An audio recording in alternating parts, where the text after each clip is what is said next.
Yo, what's good, everyone? How's everybody doing? Welcome to the stream. I hope you guys are doing awesome. I'm not doing too bad myself. I'm just vibing. It's been a lovely start to the day so far. Got my menudo this morning, just hanging out, having a good time. But what is good, everybody? I hope you guys are doing well. We're gonna resume something that you guys wanted to resume yesterday, which is the Naomi debate with JF.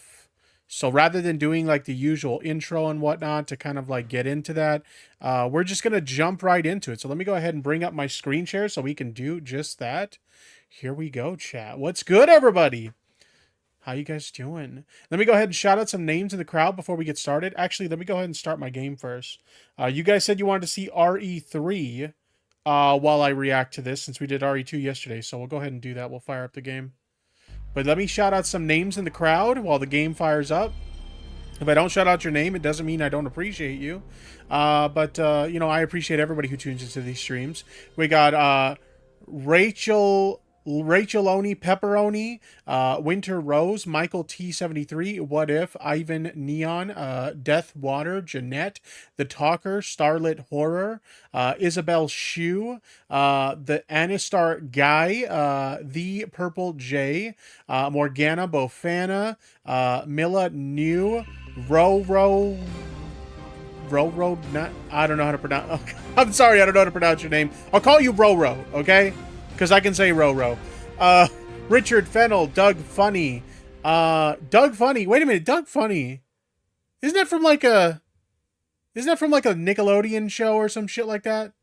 Doug, I think so. Anyway, Feist, I think that's how you pronounce that. And we have more people rolling in as time goes on. What's good, everybody? I hope you guys are doing great.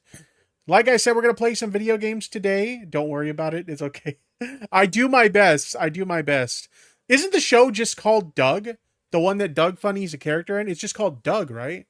I'm pretty sure. Anyway, so we're going to play some RE3 today, which is a fantastic game. I love this game. And we're going to listen to the debate between JF and Nominal Naomi. We started this debate yesterday, started listening to it, and we didn't get to finish it all, so we're going to finish it today. And after that, I'm not really sure what else I'm going to do. But we'll figure something out because I'm planning to stream for quite some time today. I like to do longer streams during the weekend since I can't normally do very long streams during the day. Wacky TV, what's up? How you doing, man? All right, chat. Let me go ahead and start the game. And then after I get the game started, we'll get started with putting the debate on and continuing where we left off. I remember watching Doug. We didn't have cable when I was a kid, so I didn't get to watch Doug, unfortunately. We had to deal with the inferior ABC version of Doug, which is not as good as the Nickelodeon version of Doug. Oh, wait, was that manual? Oh, type B. Oh, type A is... Oh, okay, never mind. I guess unlike RE2, you don't have to change it. Could have swore you did, but maybe not. I'm going to leave the background music on for this game. Not like we did with RE2 last night where I turned off the background music. I'm just going to lower it. Because the background music's pretty important on this game. You have to be able to hear when Nemi's coming. And the music's a good indicator of that. Damn, the volume's like significantly lower on this game. Maybe we should go 70% instead of what I was going to do. Hey guys, thanks for playing RE3. I love it. Yeah, no problem. I love this game. RE2 is my favorite, but RE3 is a pretty good one. Me crocheting like a grandma listening to Tipster. Let's fucking go. It's not often I get to see your streams live. Yeah, I try to do the weekend streams early every chance I get so that people who can't normally tune in are able to tune in, because I understand that my weekday streams, they are, you know, not accessible for everyone. So I totally get it, and I try to make them more accessible. All right, chat. Let's go ahead and let's start the game. And once the game starts, I'll start the Naomi debate back up so we can continue where we left off last night. Resident Evil. God, I love this franchise. This is literally my favorite game franchise of all time. For me, yeah, it's a time zone thing. Exactly. That's why I try to do the weekend ones early, because I can do them early. All right. New game. I can just pick continue because it starts at the beginning either way. I let my mental illness take over and impulsively dyeing my hair right now. Oh no. Oh no. All right, let's put the debate back on now. We get, just in comparison of formula to female breast. You guys can hear the debate okay, right? Let me get some ones in the chat if you guys can hear the debate okay. If I have to lower the game more, I'll lower the game more once it starts. Feeding. An increased ear infections, increase in diarrhea, increase in respiratory infections. That's affecting those people who are raised on formula. Increased meningitis, increased allergies, diabetes, asthma, obesity. Did he just say meningitis? I thought it was pronounced meningitis. Game lower? Okay, I'll lower the game a little bit more once it starts. Actually, let's skip the intro so I can do that. Will it not let me skip the... Okay, there we go. For a second, I was like, is it not gonna let me skip the intro? What the fuck? Jesus. Alright, yeah, I'll lower it down a little bit right now. Give me 2 seconds. Come on.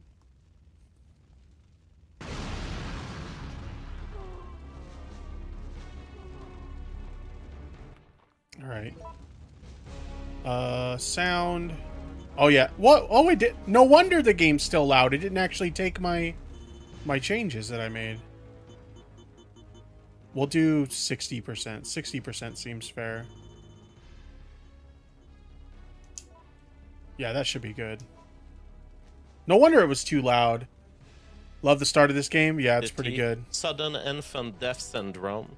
That is the state of knowledge on something that we've worked on, formula, for basically 100 years. Hey, Emily, what's good? I take issue with a bunch of experimentalists who are saying, let us try to have a male or someone who used to be a male and who tried to transition toward female produce this liquid. We don't know about the contents of this liquid other than the basic nutrients, the sugar, fat, protein.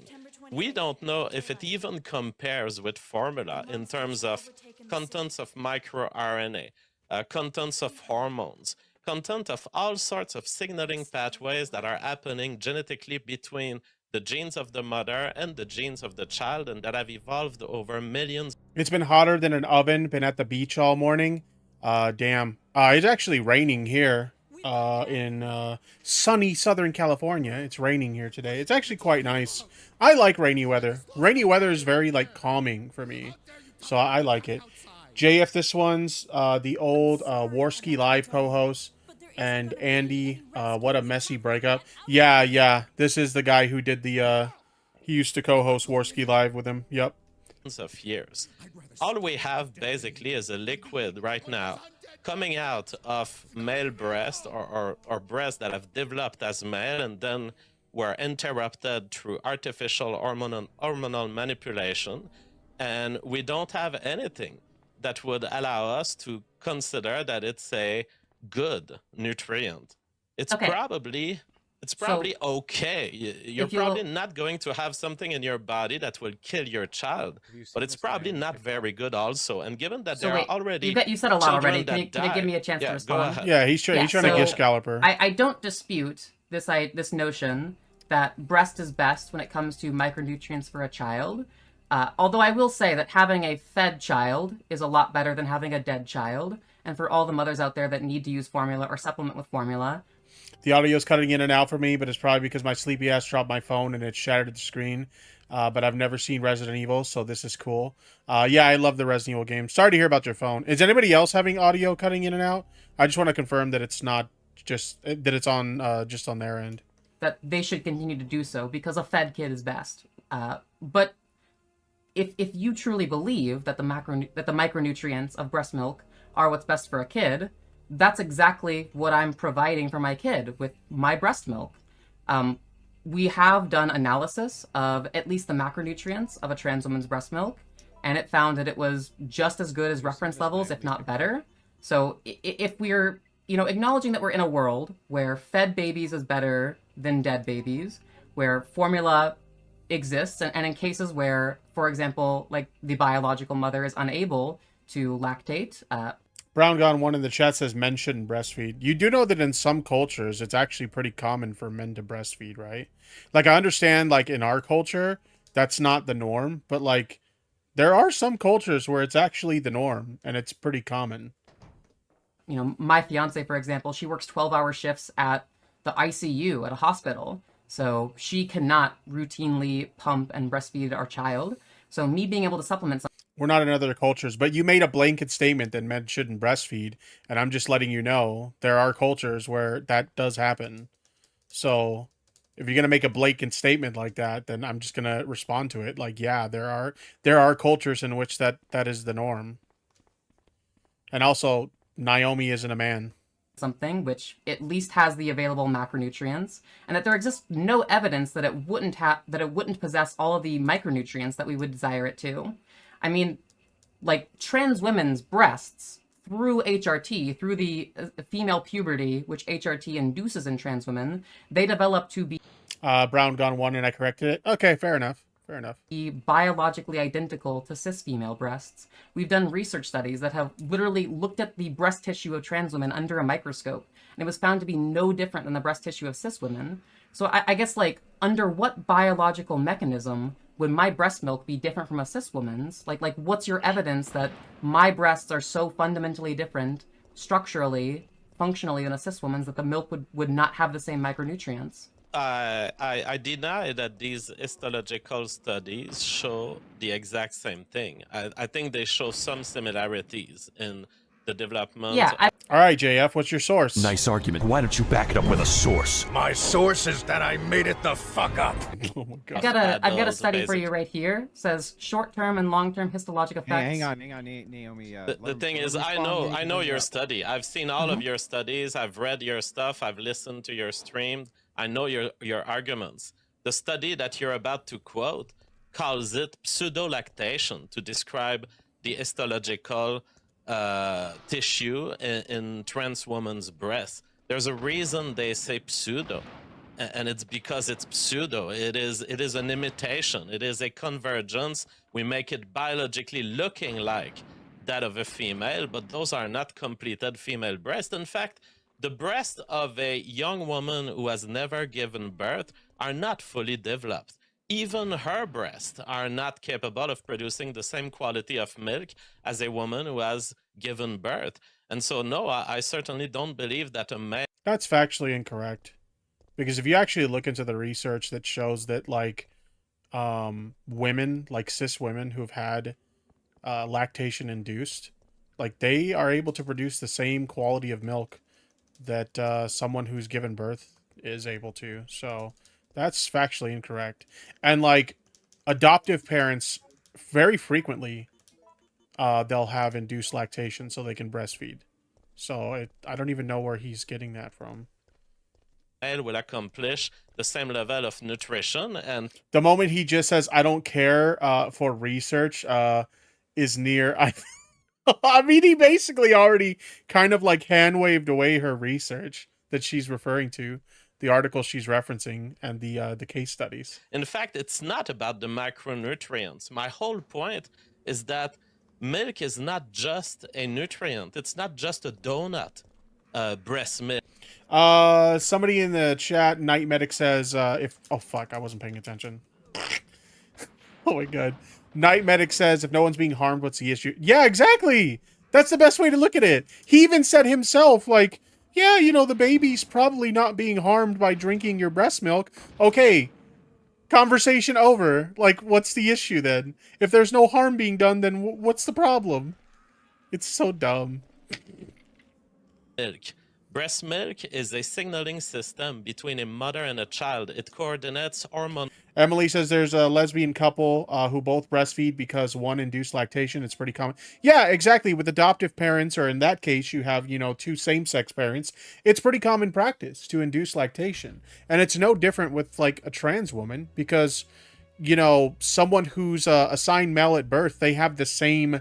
the term I've been using just because I don't know the medical term, but they have the necessary hardware to lactate. It's just a hormonal difference that, like, they don't have the hormone process that takes place in order to make the lactation possible. So if you induce it, then yeah, a trans woman can absolutely breastfeed. They could absolutely lactate. So it's just kind of silly to me that people made a big deal about it. TikTok actually showed me something informational for once, based on all pathways. It coordinates growth factors. It gives them growth factors that help their brain grow. It has long-chain fatty acids that play super critical roles in the establishment of the nervous system. And all of this has evolved to be delivered through the tit of the female. And there's no sign that the male is capable of packing as much quality, as much antibodies, as much of everything the baby needs. And so it would be crazy. Of course they don't. They're men, not women. Are you referring to trans people as being men and not women? Or can you specify that a little bit? JF has a problem with it because the child will likely grow up with proper nutrients and won't be mentally stunted. And he prefers women that can't think. Oh my God. True. Sad but true. You know what? I'm just going to keep the normal outfit. Yes, I am. Yes, you are what? You're saying that trans women are not women? That's what you're saying?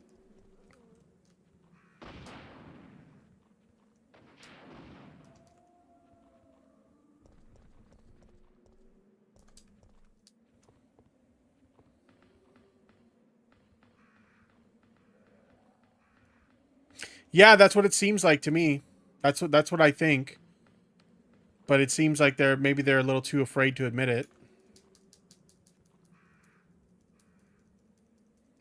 Came to the wrong chat if that's the case, my guy. Yeah, I'm trying to get them to clarify their position. I really want to know what their position is.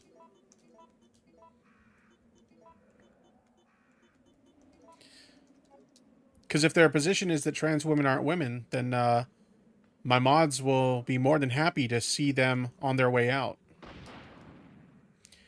Yep, it's just a fact. They can say they're women all they want, but okay. Well, all right, Starlet, you can take care of that. Crazy oh to my start God. with the assumption that they can. What the study means by pseudo-lactational is that it's pregnancy-like, as in it's imitating pregnancy.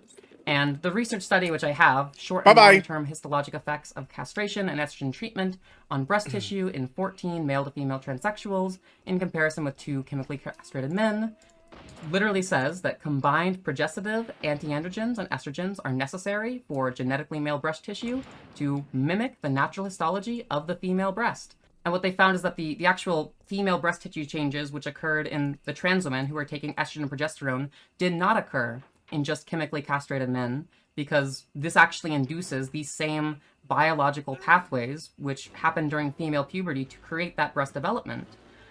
And gotta find out what hair dye Naomi uses because it's so beautiful. Yeah, it's a nice color, isn't it? And I see that JF seems to be worried about some kind of Shit her up on Twitter. Ask her. Nutrient in my child, but you know, my child has a regular pediatrician. I'm seeing a doctor over this lactation, and there are no concerns that my doctor or the child's pediatrician has about the development of my child, about the nutrition of my child. Everything that we're doing is for the best sake of my child.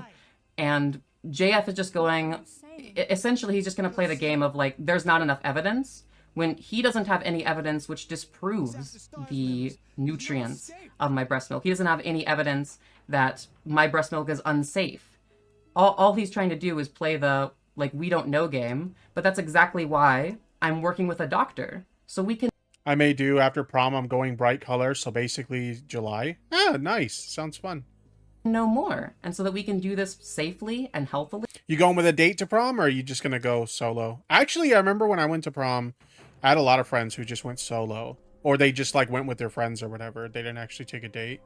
But do you have a date, or are you just going by yourself? And so that I can supplement the formula diet that my child is currently on. Because I care about the nutrition of my child, I care about the health of my child, and everything that I'm doing is for that purpose. A doctor is not useful to determine what we don't know. Carbon Cole in the chat says transphobes intentionally ignore scientific facts because it hurts their fifis. Yeah, pretty much. Take the argument. Both proms I went to, because I went to my wife's prom. We went to separate schools. So I went to my wife's prom. And well, obviously we went together. And then when I did my own prom, I was actually... it was the year before my wife's prom. I went with a previous girlfriend. I wasn't dating my wife yet when I went to my prom. So yeah. You just made, for example, and apply it to Brando. I don't know if people would know what Brando is. It's this drink in Idiocracy that everyone drinks because it has electrolyte. Going by myself to prom because my friend group was way too toxic. It is my school only and shit, so I can't take my actually good friend. They don't allow you to bring people like as a date from like other schools. That's kind of a bummer. Because I know like when I went to mine, like I said, I took a girlfriend who I was dating at the time, and she didn't go to my school either, but she was allowed to go. And then when I went to my wife's prom, my now wife's prom, I didn't go to her school either. So I was still able to go. So yeah, it's kind of weird that they don't let you bring people from other schools. No, for safety reasons? Oh, okay. I mean, I suppose that kind of makes sense, but it's also kind of a bummer. There's no evidence that a child cannot be brought up on Brando only. Yeah, with my previous girlfriend, I went to my junior prom, and then for the one I went with my wife to her prom, that was her senior prom. So I didn't go to my own senior prom. I went to hers.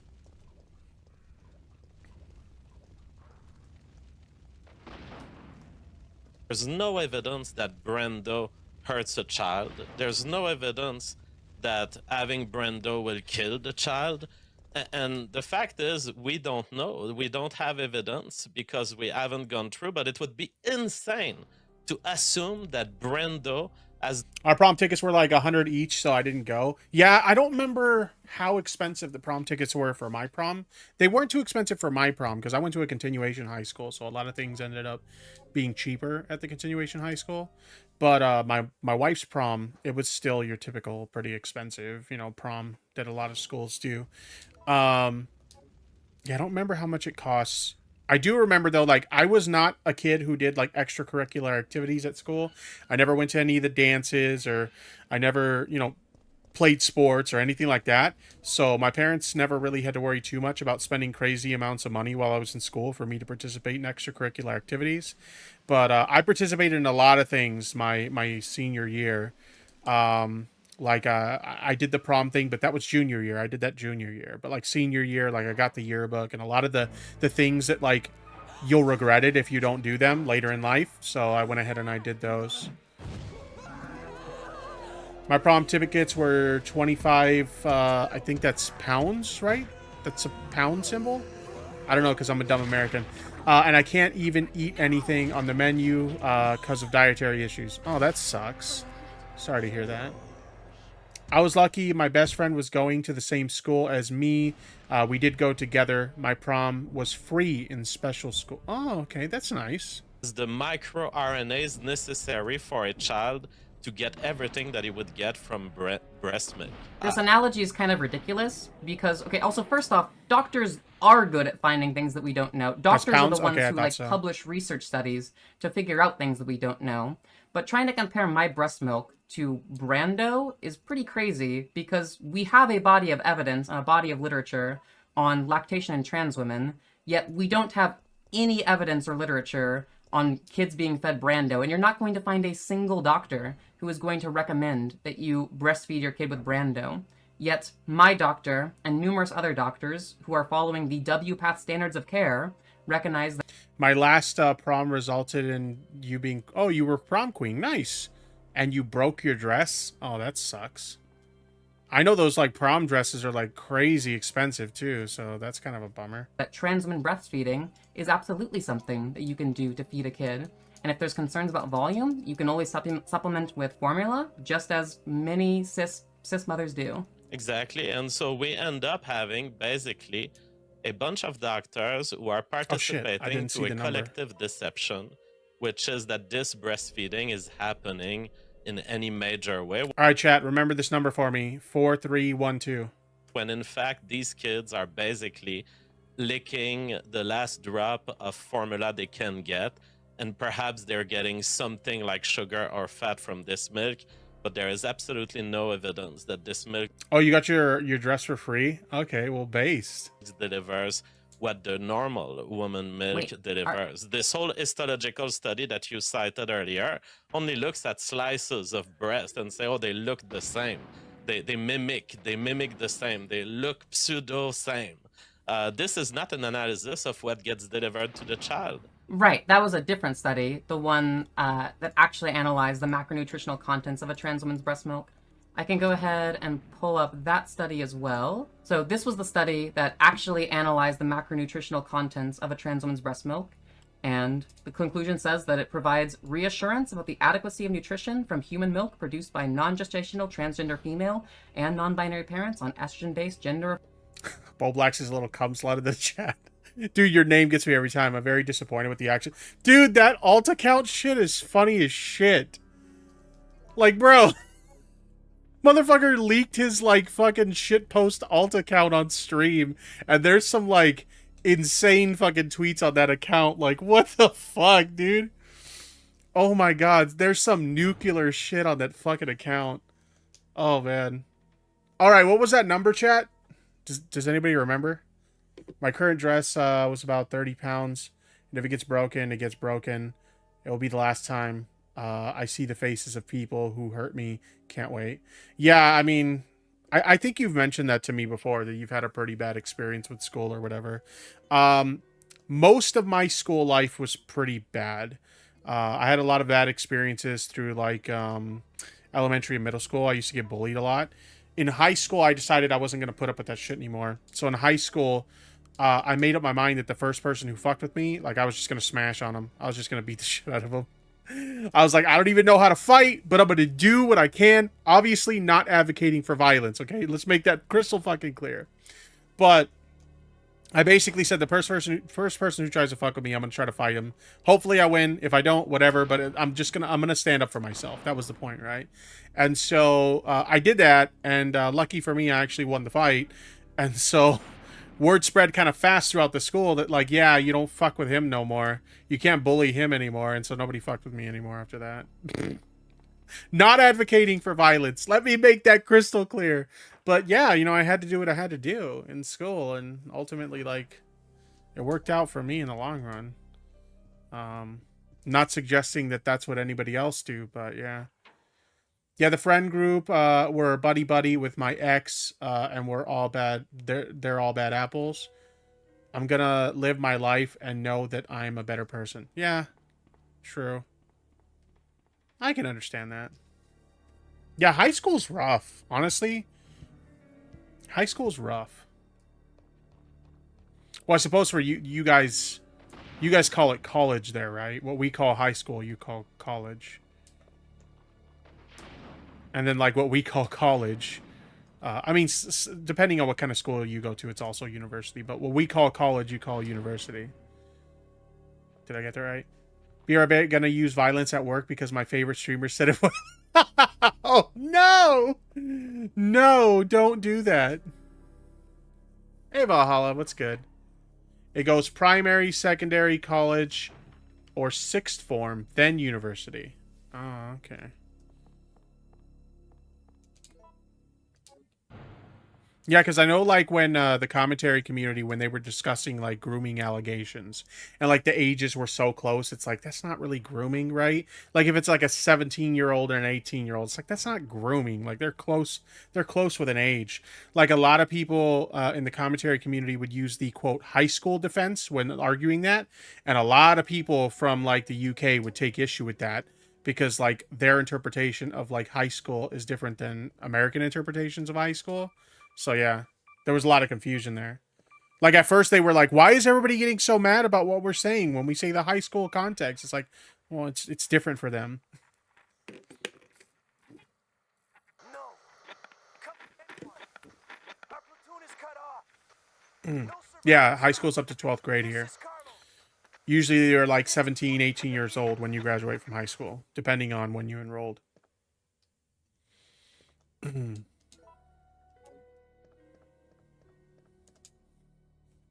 Yeah, secondary school, aka high school, is 11 to 16. Sixth form is college, and that's 16 to 18. Gotcha.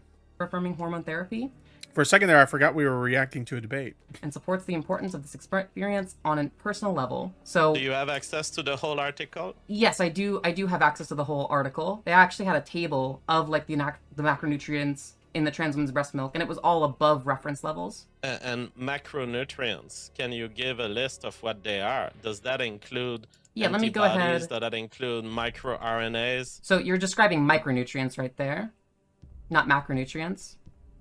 So just so we get an idea of what is embedded in the parenthesis of macronutrients. So I'd like macronutrients to would be know. things like proteins, fats, lactose, sugars, So basically, those kind of what things are you'd the get from a macronutrients. donut. You'd get this from a donut. Why is he making a comparison of like milk to a donut? Like, what is this fucking comparison, dude? Realize? Yeah, but they're not in the right levels from a donut, but they are in the right levels in a trans woman's breast milk. So Just if like I they're in the take right a levels in a donut cis woman's breast milk. If I put a donut in a I believe I was in the chat during this part of the conversation. Let me see. I'm pretty sure. Let me see. I think I was in the chat during this part of the conversation. mixer and I dilute it at just the right amount, I get basically what's been demonstrated for trans woman milk. No. They wouldn't have the right nutrient levels. I have all of the macronutrients. I have fat, I have protein, I have sugar. And you don't have So- what actually makes up the breast milk. That's the difference. And what is it? Breast milk from a trans woman.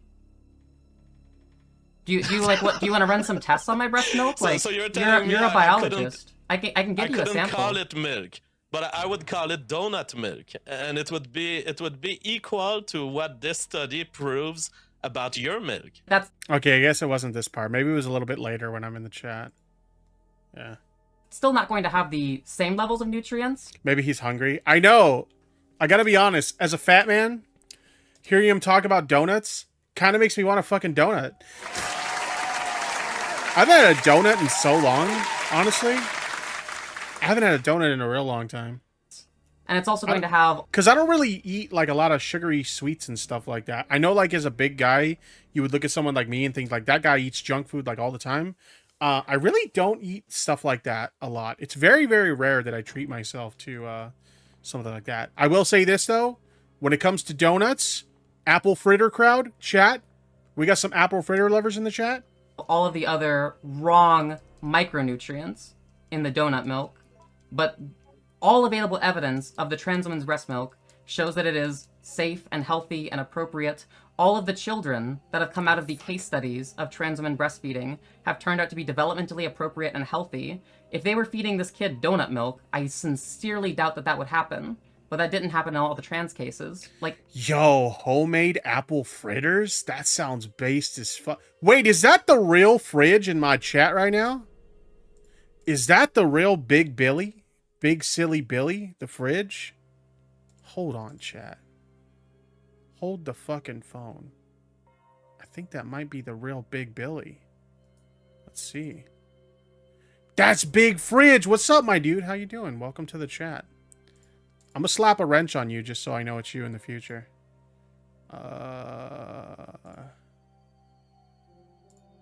Just so I know it's you. What's up, man? How you doing? Good to see you. Good to see you. What do you... Since you're in my chat, what do you think of the titty milk debate, the trans titty milk debate, my dude? You pro or anti-trans titty milk? Had to swing through for the donut talk. Fair, fair. All right, let me get out of here. This is my first time. You've never heard of the... Oh, shit, dude. I did a video on it a while back. Like, I was reacting to the original discussion of it or whatever. But basically, there was this creator known as Nominal Naomi. She's a trans woman who's parenting a child with her partner, and she induced lactation so that she can breastfeed, right? And so the breast milk is the same quality of like, you know, a cis woman's like breast milk or whatever. So she's been breastfeeding the kid, and she put out a TikTok talking about it, and like the far right just lost their fucking minds over it, dude. They went ape shit over the fact that how dare this trans woman breastfeed a child, and they turned it into like some sexual groomer shit, as they always do. And so it's become this big debate as of late. And what we're reacting to right now is her debating JF Gierpe over this trans milk thing. Is it just a trans man lactating? It's a trans woman lactating. Although I did see that one. There was a picture of like an actual man lactating. No, this one's a trans woman lactating. They induce lactation, which is something that's like very common in like adoptive parents, like cis adoptive women. They will induce lactation so they can breastfeed their child. And so she went through the same process, and because she's trans, people are losing their minds over it. Interesting. I didn't know a trans woman could make enough milk to feed a child. Based on what I've looked into and based on what she says as well, is they don't produce the same level of volume as, you know, you might if you were like a cis woman, because they don't have the same level of like breast tissue. But they can produce enough to where like they can still breastfeed, and they can also supplement it with formula, which is exactly what she's doing. But yeah. And also her partner is the birthing mother of the child as well. So her partner was also breastfeeding.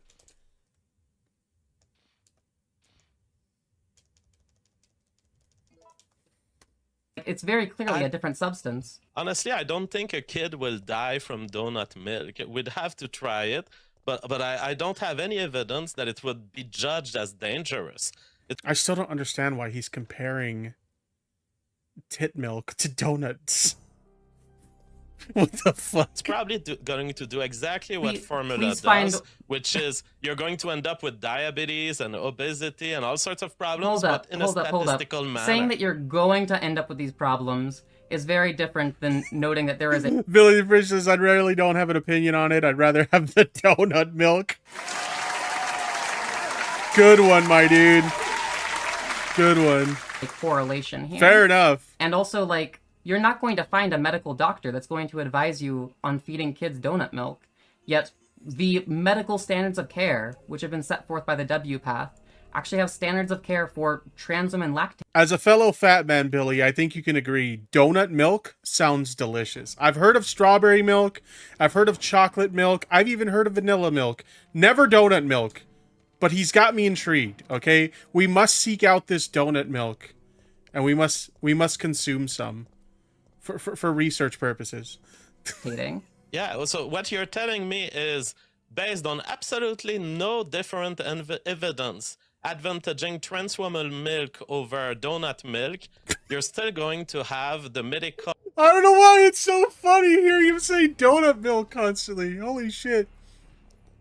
Give me donut milk with sprinkles in it? Based. Apparatus side with you and say the trans woman milk is safe, and they're not going to say that the donut milk is safe. The reason why you see a difference is because literally all available evidence points to trans women's breast milk being safe and healthy, but there is... I've had apple milk. I like the flavor, but you don't like the texture of milk. Yeah, milk is like something that like it's not for everyone. I really like milk depending on like what I'm eating or what I'm having. Like obviously, like if you're having cookies, you gotta have milk. You know what I mean?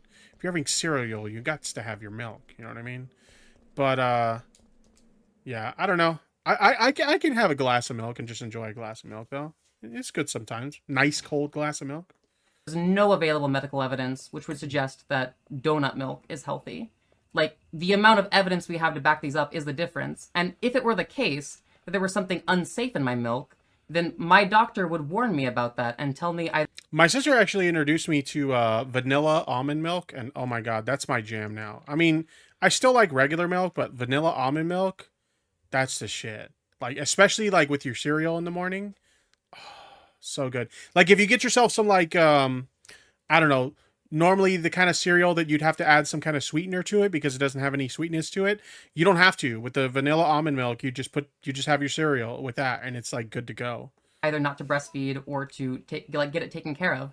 Like, for example, if I was on a medication which is dangerous to pass into breast milk, like my doctor would not advise me to breastfeed while on that medication, and I would listen to my doctor and follow their advice.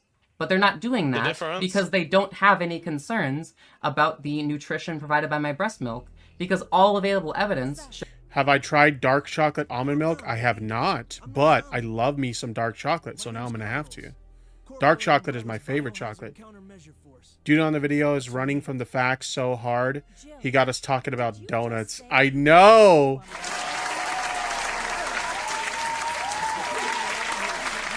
Bonnie in the chat says, is this guy French? He's Canadian French, so he's fake French. Shows that it is sufficient, healthy.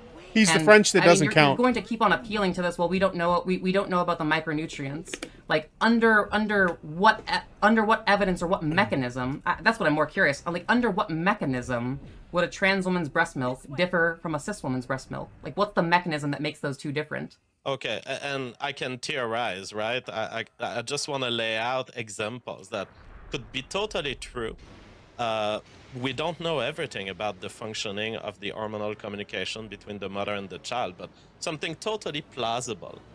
The woman has a cycle which leads her to sleep at the right time, and she has an evolutionary interest at sleeping at the same time as her baby. She delivers into her baby's milk Watered down a set French. of hormones that synchronize the sleep cycle of the baby with the mother. And it leads to a more healthy growth for the brain because Deathwater says that's the problem. You're drinking almond milk, which is weak vegans, a weak vegans drink. Lol, JK. You know, funny enough, I haven't had almond milk in a long time. I can't remember the last time I actually had it, but I like it. It's good, especially like I said, vanilla flavored almond milk. Very, very good. It's literally fake French. Parians have no idea what the fuck they are saying. I don't know. the baby is timed right when he can get the milk, when he can sleep, and when he coordinates his sleep with his mother, gotcha. it leads to a better development. So wait, under what mechanism can I not do that? Well, because your breasts have not evolved to deliver this hormone. But they into your have. milk. Because I've taken estrogen progesterone, they literally have evolved in that way. That's what all the available evidence shows. No, because your male ancestors haven't been. Naomi out here like, no, you're wrong. My titties are real. I think that's one crazy thing that like I've noticed that a lot of people don't realize is like when a trans woman is taking like estrogen, like yeah, they grow breasts. And like I think they just assume that like all trans women have breast implants. And it's like no, like when they take estrogen, they grow breasts. And they're real breasts. Like, do you not know how biology works? Been subjected to this evolutionary pressure that leads to this But delivery. my female ancestors have, so I would have those genes in me too. Like, I get half my DNA from my mom. You're gonna make all of these speculations as to some kind of mysterious biological mechanism. What does he mean she isn't evolved for that? Our bodies are the same species, what the fuck? He thinks she's a fucking Pokemon, yo. You haven't reached the appropriate level yet to evolve. Hormone syncing between baby and parent to try to claim that like my breast milk is going to be sufficiently different that it's not a good idea to feed a child, when like this speculative mechanism which you're inferring literally could include me under all of the biological mechanisms by which we know how trans women's breasts develop, by the ways in which we know that I have DNA which is half from my mom and half from my dad. Like, if we're just going to play the speculation game, I also speculate that that mechanism would include me. It's not a speculation how breast milk can impact the quality of your baby's sleep and yours. Right, it does for mine as well. It is. You don't know this. You are speculating. We know that regular breast milk works to do this. Right, So so my why point- wouldn't mine? You are playing with nature without knowledge of what will happen from it. Is it dramatic? Is it criminal? Maybe not. And maybe a Soros DA wouldn't be moved by this as being a case of neglect and wouldn't pursue it. But the fact is, you I just woke up to see that guy's tweet telling me to repent and read the Bible. I'm good, thanks. Yo, like, he came at me with that shit too, and I'm like, I'm sorry, but appealing to Sky Daddy doesn't do it for me. Move along.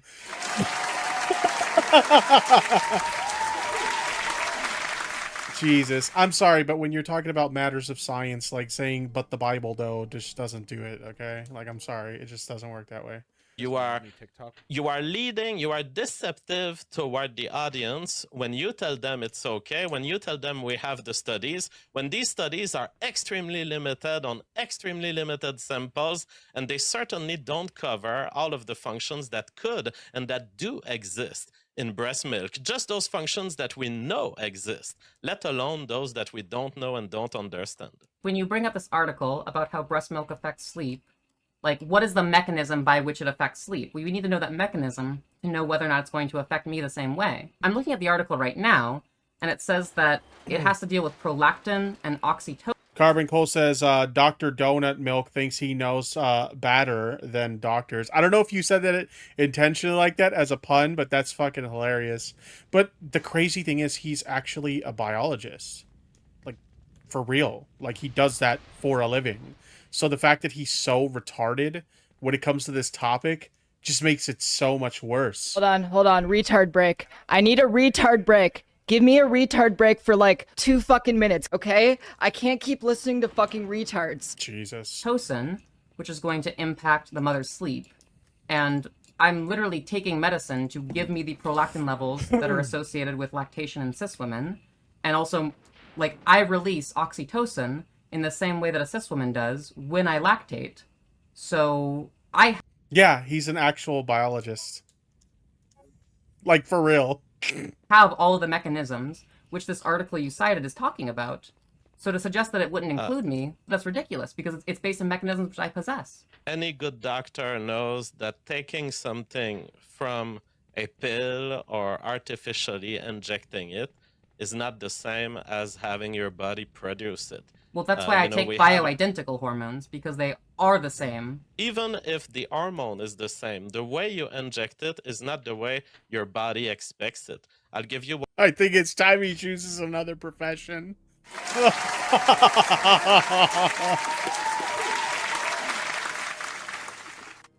That's the crazy thing. She even offered him, I'll send you a sample of my titty milk if you want to run tests on it.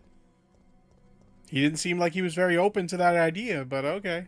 one example, nicotine. Nicotine exists in our brain. I mean, there's acetylcholine in our brain, and it triggers The fuck? How does nicotine come into this? the nicotinic receptors.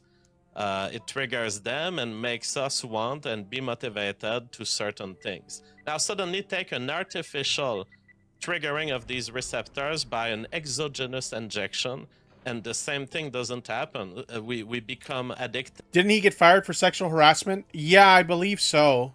I'm pretty sure that's what happened.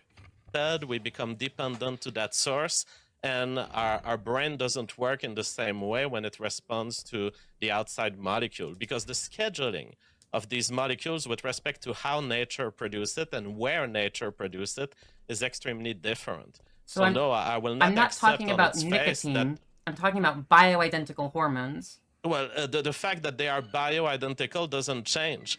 Your body is not used to have these hormones delivered by pill through the stomach and by a schedule of once a day or twice a day. I mean, it's gotten That's pretty just used not to it nature over works. the past like couple of years. Like I've been doing this for years. My body is pretty used to that at this point.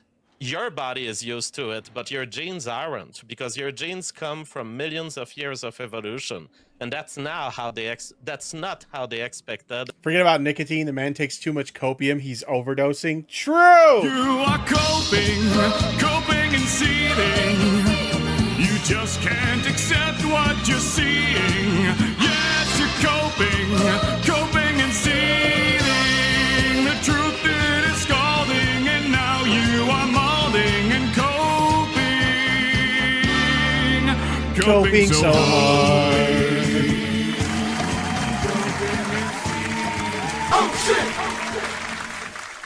Oxytocin to be delivered. Well, they've certainly gotten used to it, so I don't see how that caused an issue. It causes an issue because Mario Bolinas in the chat says, I just joined. What's going on? We're listening to a debate between Nominal Naomi and JF Gierpi that was done on the Crucible. when you play with nature like this, you have unintended consequences, which every doctor will tell you that the ideal is if nature can handle it, and that medication always comes with side effects, with unexpected outcomes, and with eventually habituation. I don't know of doctors that would tell you that doing everything the natural way is most ideal. I mean, that's literally just the appeal to nature logical fallacy. But, like, if a medicine truly benefits someone, they should take that medicine. And even when it comes to, like, breastfeeding and medicine, doctors will recommend that you stay on your medicines that you're able to stay on while breastfeeding, and only if a medicine is noted to have adverse effects while breastfeeding. I was trying to should you hit go this off that explosive medicine. barrel and completely all of missed the medicines it. that I'm taking are noted as being safe for breastfeeding. So, like, there's no issue with my medicines and the breast milk that I'm producing. There's a difference between being noted as safe for breastfeeding and not having any cause onto the children. We don't know long term what will happen with these children. They will have basically been exposed to microdoses of various medications that we've never tried on children. We have long-term we really studies. don't know what's going to happen with this. We actually have long-term studies on the breast milk of women who have used literally every medication that I'm taking, and there have been no adverse events noted in the development of children. Like, we have these long-term studies. You can look at, like, the Lactation and Medicines Journal in the National Library of Medicine. The problem with this is not everything is an adverse event noted in a study. There are lots of things like what happens to these children in terms of diabetes that may not pass the statistical threshold of detection, but that may still exist. There's their IQ, their development. Little Crow says it's been studied for over 20. Yeah, exactly. The method that she used, is it? I think it's called Newman Goldfarb, if I remember correctly. The Newman Goldfarb protocol, something like that. But the method that she used to induce lactation has been going on since the early 2000s. Literally, like, I believe it was the year 2000 to be exact that they started doing it, and people have been doing it since then, and it's fine. So I don't know how he's saying that there's like no long-term studies. Like, I'd say over 20 years is a pretty long fucking time. Development, their creativity, none of this will be measured in those studies. If that's So the concern, And she's not even the first case of it being done in a trans woman. In 2018 was the first documented case of it being done in a trans woman. Lol, imagine doing 4 years of college only to study trans breast milk. Oh my god. that you're Breast. appealing to, then no cis woman should breastfeed. Like, we don't have that kind of data on, like, any kind of breast milk. We have better than data. We have evolution. We have the fact that our ancestors have survived with cis women breastfeeding their children. My children are surviving too, so boom, nature approves. And we'll see in 1,000 years from now if there are still people like you who H means there's no long-term studies, which agrees with his biases. Kind of. Nice argument. Why don't you back it up with a source? My source is that I made it the fuck up. breastfeed the children of other while being XY chromosome. We'll see. Yeah, I mean, pretty much by I the don't next give it a big generation, shot. transphobia is gonna die out. Like, once the older, more bigoted generation dies, like, this younger generation is incredibly trans-positive. Like, we're going to see trans rights win across the board, just once the bigotry dies out. Well, chase nature and it will come back galloping. I can't wait to see what happens. How so? How's it gonna come back galloping? There is a reason why the Bro, he pulled like a Jurassic Park Ian Malcolm, life will find a way. The baby won't get the hormone from her breast milk. default state of humanity has converged toward religions that reject non-reproductive lifestyles. That reject lifestyles that do not lead to the creation of So now he's appealing to religion? The biologist is appealing to religion now? What the fuck is happening? babies. I've got 3 kids. I think I'm good. And also, being You- trans, you can still, They like, don't even carry have biological any of your kids. genes. They Okay, don't who carry cares? any of your genes, and you have admitted at the beginning of this show that you didn't care. I don't care if they carry you'll my be genes or not. eventually replaced by people who care. I don't see any evidence that I'm going to be replaced by people that care about genes? And you don't have to see the evidence. It's going to happen whether you see it or not. How's it going to happen? What's the evidence that it's going to happen? Mathematical calculations around genetics, natural Oh my god. Imperator X says, are we gonna find the titty milk frozen in amber?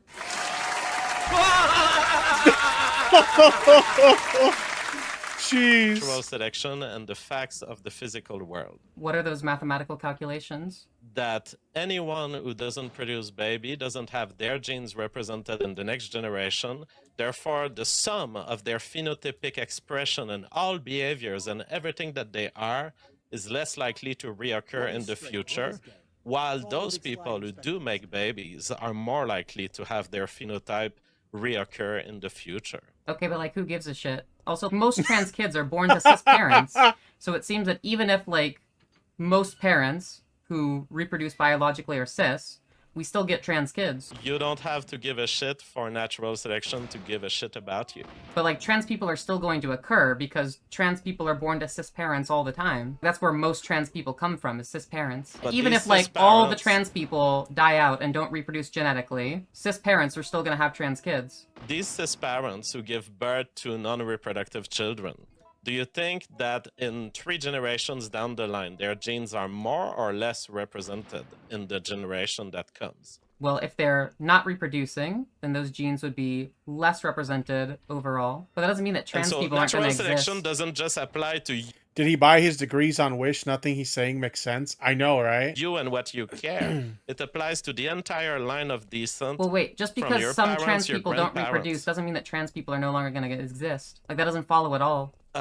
It doesn't follow. That's Like, not trans how it people works, have been and around- That's not what I said either. Trans people Okay, he's going into eugenics. Yeah, kind of. have been around as long as Not even kind of. Like, that's what he's doing. human history has existed. Like, Like, he's basically saying, well, all you trans people are going to die out because you're all being trans and you're not reproducing. So you guys will be gone before you know it. Like, yeah. we can look at anthropological records don't know of that. trans people spanning back thousands of years across all of human evolution and development. Yeah, but humans have been existing, have been separating from the ape branch 7 million years ago. We have You can freeze eggs and sperm. Some trans people do end up reproducing. Yeah, true. But not only that, but also, like, the ones that don't get, like, bottom surgery, they have, like, treatments that can make it possible for them to reproduce again. So, like, this notion that trans people are, like, completely incapable of reproducing is just not accurate. have no idea that the trans lifestyle is existing 5 million years ago, 1 million years ago, even 200,000 years ago. I mean, there are, We like, don't have transgender such behaviors that are evidence. observed in animals. This seems to be a naturally occurring thing. You may see transgender behavior in animals. It may be a completely separate process from the one that we see emerging in our society right now. Sure, but I guess, like, it just goes to show that transgender existence seems to be repopulated across animal species beyond just humans. And so it also makes sense that, like, trans people would still exist even in human species, because that's like, our entire history of evolutionary development as a species has shown that trans people existed for as long as we know, and they're going to continue to exist. Even within We societies don't that were know- much more hostile to My trans point people, is we still don't existed. know for very long. We don't know for very long. Oh, And you okay. might So see now that. you're saying we don't know the evolutionary future when you just said that we had, like, mathematical models that are going to show that transness is going to be, like, wiped out or whatever? No, I'm talking about the past here. You don't know whether there were trans people 1 million years ago, don't you? We have, like, anthropological records from the earliest of human societies. We have no insight into most of our evolutionary history. To assume that there were half chimpanzee, half human trans is completely insane. I don't know, you don't know, no one knows, probably not. But, like, we observed transgender behavior. It used to be the case, less so now due to social transition. What's less so now due to social transition? Sorry, I think you're chiming in on something that I've lost it. It's gone. We're also encouraged to bank our sperm. Yeah, exactly. Behaviors in animals. It seems a pretty safe assumption to assume that, like, even, like, earlier pre-human ancestors would probably also exhibit those behaviors which we see in animals. Like, we And see then transgender we're behaviors going- in, like, lions and monkeys. Yeah. And then the seems problem pretty is, common. what is trans behavior by this definition? Because you can stretch that definition to capture so many things That it has nothing to do with the Trans women being infertile thing. Yeah, that's what I was referring to. the phenomena as observed in human societies. So Yeah, do I know you that for mean, like a lions, male- there was like cases of like trans lions that would like sprout manes and then like actually live socially within the role of like a male lion. Okay, well, would he end up having a chance at making biological babies? Maybe, I don't know. Would he chop his testicles? Because that's what we're talking Well, we're about. talking in about a lion that current- was assigned female at birth, because they transition into being like taking on the social role of a male, so they the wouldn't have lion testicles. was assigned. But also, Oh, like the lions have gay sex. Even if like a male lion thought that this transsexual lion was like a male and then had gay sex with a lion, like they could produce a kid that way. Because like lions have gay sex too. I'm confused. I'm really just trying to understand. The lion is born as a female with Right. a vagina. Uh-huh. Okay. And then like grows a mane and takes on the social role of a male. Okay. And did they have a shot at eventually reproducing? I would guess yes. I would believe guess so, they yeah. wouldn't. They wouldn't have a how do they call it, the false penis? How is this so hard for him to understand? What is he talking about? The kind I'm not of thing that not they aware make. of trans lions growing penises. No. I'm just Okay. aware of them like growing manes So and from a taking on the social reproductive role of males, standpoint, and also this- lions being pretty bisexual in their behavior. So I think they could reproduce. Yeah. Okay. So this is totally different from an evolutionary perspective. It may be a misfiring of behavior. It may actually even favor the chances of reproduction if supporting the role of taking the role of a male for a while may have been beneficial to that lion. But certainly the lion isn't sterilized. And my point is the modern trends have been led down a path of self-sterilization. You're mischaracterizing like trans people as a whole. Most trans people don't get bottom surgery. Like most trans Right. people are capable of fertility. And Yeah. even for like trans people that have been on hormones for a very long time, like we have fertility treatments that can make these trans people fertile again, especially if we use technology like in vitro fertilization.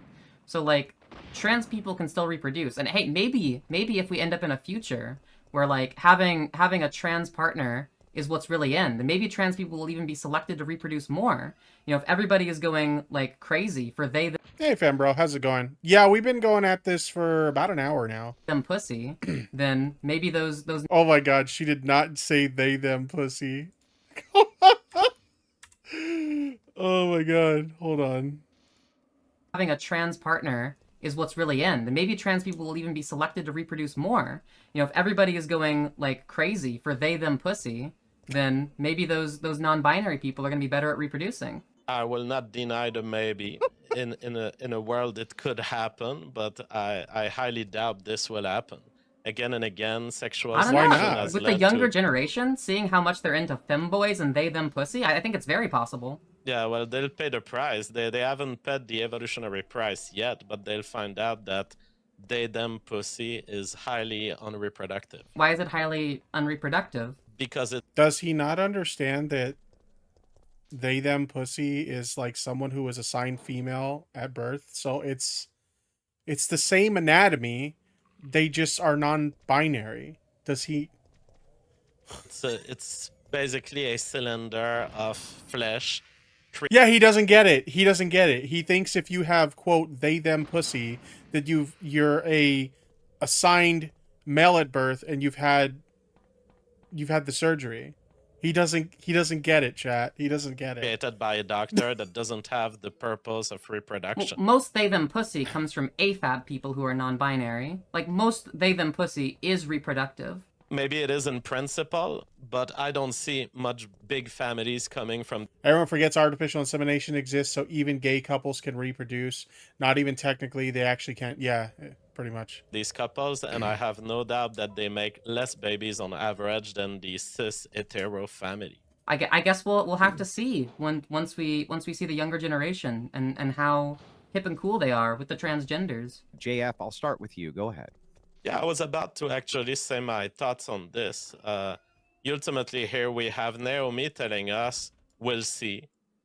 Perhaps there will be evolutionary cost. Perhaps there will be evolutionary advantage. And I actually don't take so much issue with people living an alternative lifestyle and paying for the risk that they take. Because there is a lot of risk along the way. There is a lot of sterilization happening, even if it's not happening to everyone. And even those who don't get sterilized, they still live lifestyles that are less reproductive. So what I'm most worried about is the deceptive cultural system that is emerging around the trans team. It's not so much that I want to object to the liberty of Naomi of living their lifestyle. I'm actually fine with it, as long as Naomi pays the evolutionary price of what she does. Now, the problem is we are misdirecting a lot of people. Society had become dependent on a set of social signals that was favoring heteronormativity. And that was good for people. It was leading them down a lifestyle where they would be more happy, where they would derive the happiness that we know is greater, the happiness of having biological children of their own, and the well-ordered natural system that emerges from people raising children in which they are truly invested genetically. With all this elementary school rainbow kind of stuff that we AC19 in the chat says, what does pay the evolutionary price even mean? He's suggesting that because in his mind, trans people cannot reproduce, that all trans people are going to cease to exist because none of them are reproducing. That's what he's trying to say.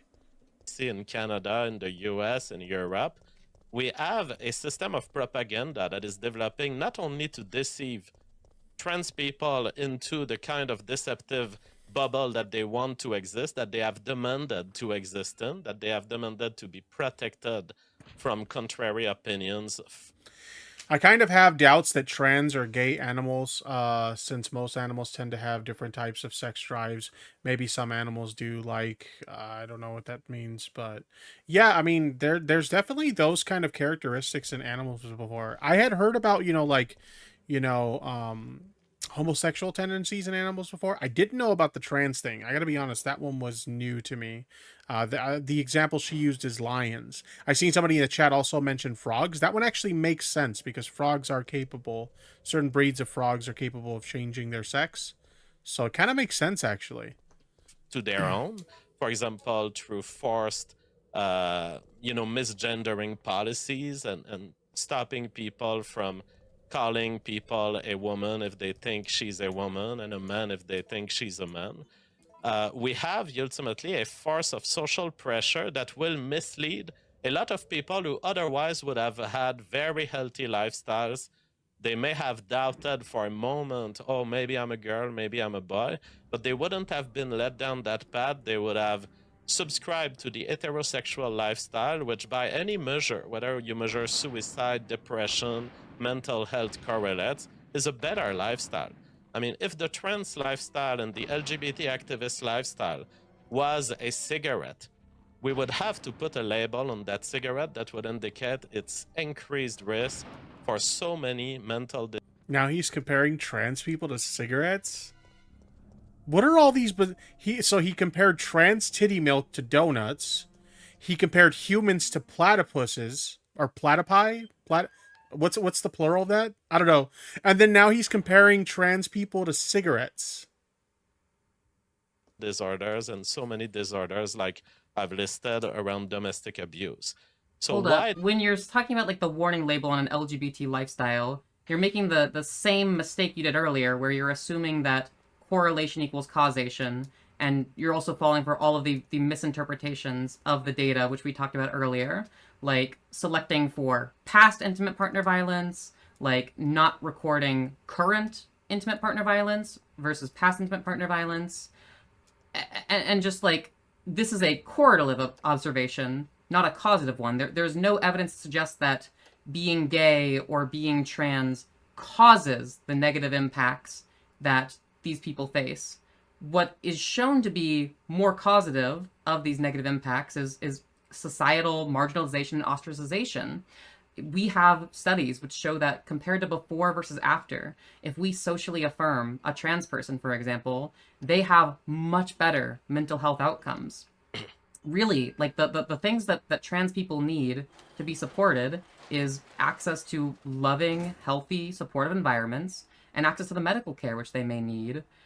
You were talking about a lot of this cultural argumentation hinged on the notion that trans people are somehow deceiving people, or that we're like living in some kind of like lie or deception, but you never demonstrated that point.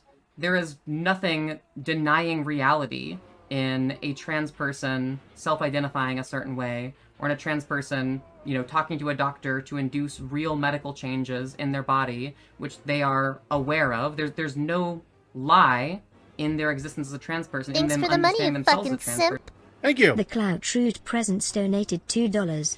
At her O lifestyle. Oh my god, thank you for the super chat. I appreciate it.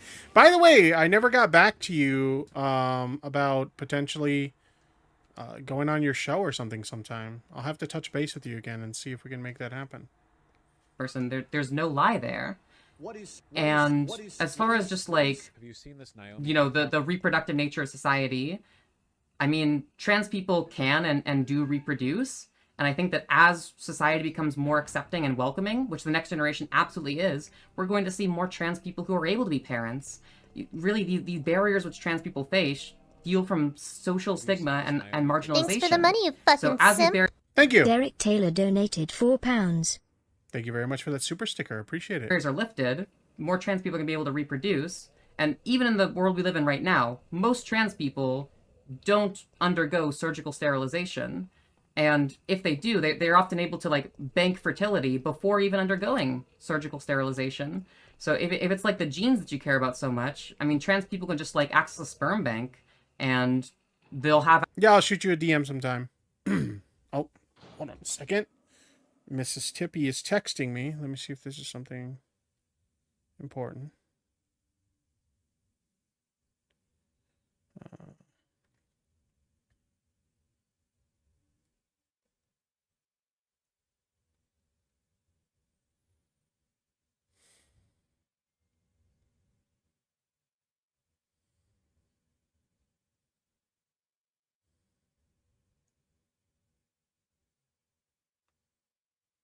Okay, give me 1 second, chat.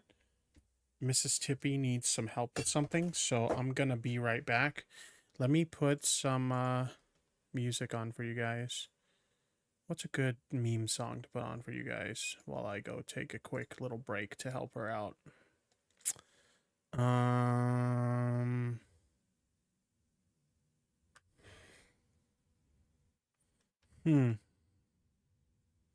No, I'm not gonna put that song on. There was a song I was thinking about putting on. I'm not gonna put that one on. Let's see.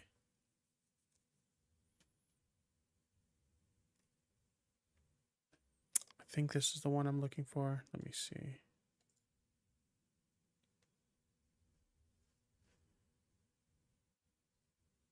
Yeah, I think this is the one. All right, chat. I'm gonna put on some music for you guys real quick, and I'll be right back.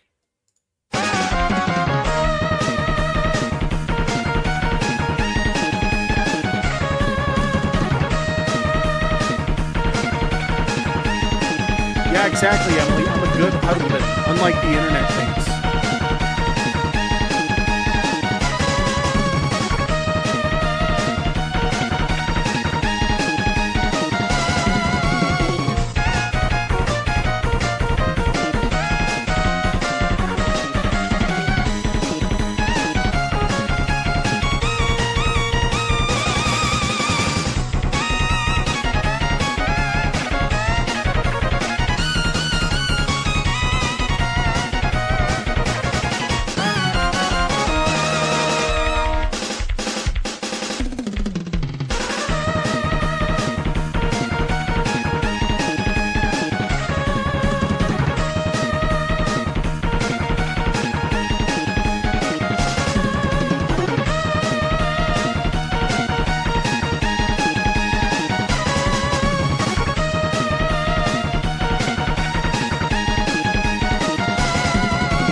Alright, I'm back, chat.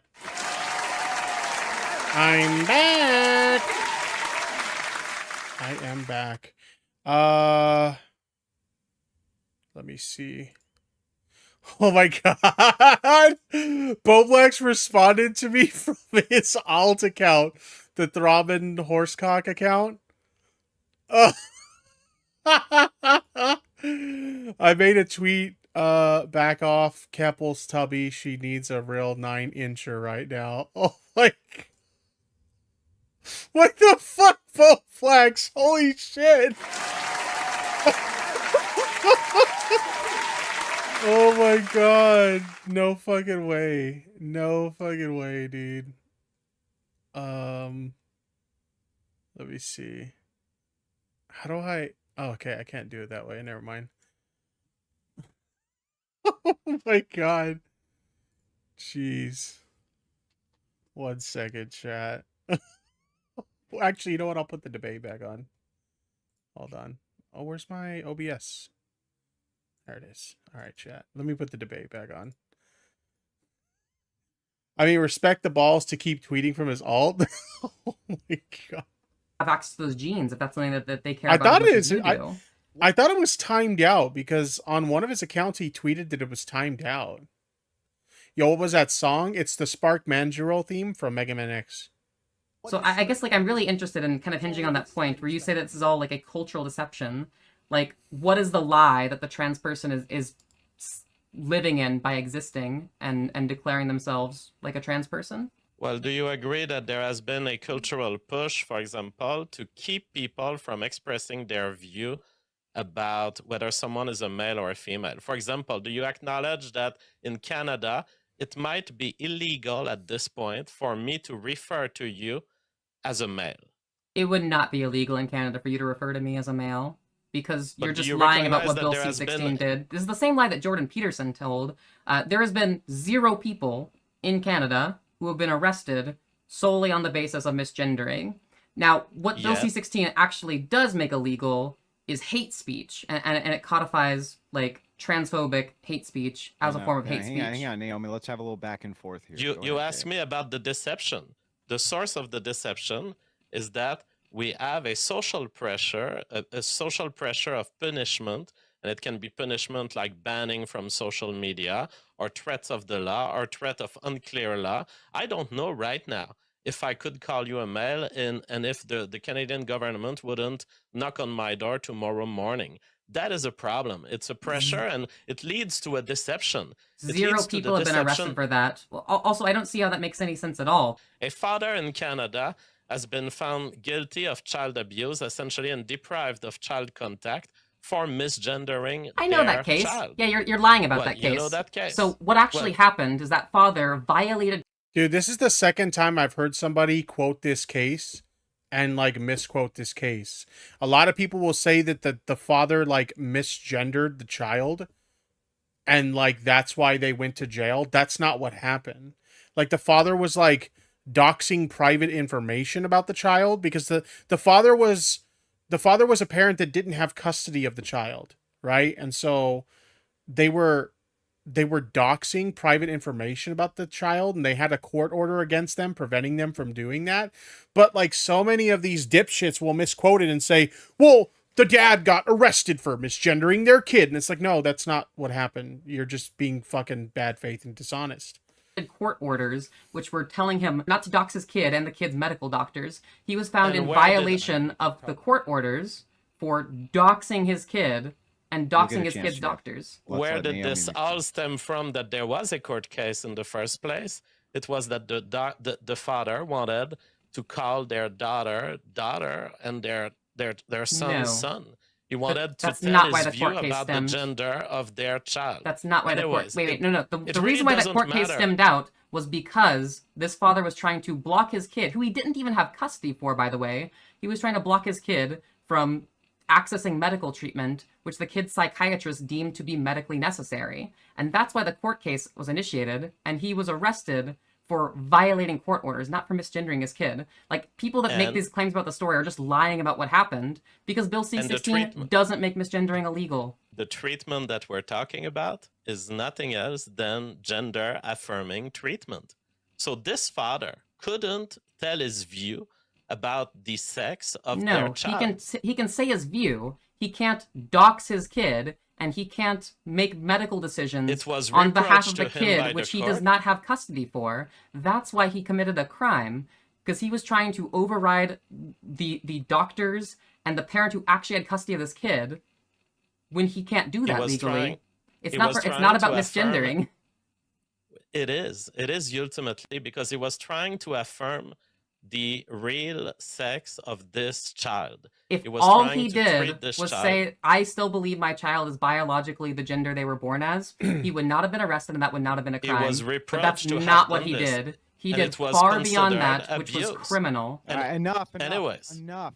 Go Yeah, ahead. let's leave this case on the side. Do Yeah, you he wants to deny move that on. there is... He wants to move on Do because you he's changed deny- the story. Little Crow says gender affirming treatment is something that cis kids do as well. Where's the uproar over that? I mean, I think that's a good point. This is true. Notice instead of addressing the counter argument and providing evidence, JF keeps making the same mindless assertions. It's pathetic, yeah. 3 times and lied at every No. time he changed the story.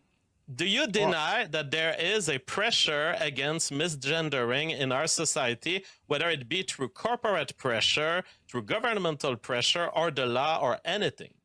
I mean, I would say it's more about just, like, asking for respect. Like, is there, like, a cultural pressure against bullying? Like, if there's, like, cultural pressure or a general societal notion that, hey, bad behavior should be discouraged, I think that's actually a good thing. And, like, misgendering people is a bad thing. It's shown to be very profoundly negative.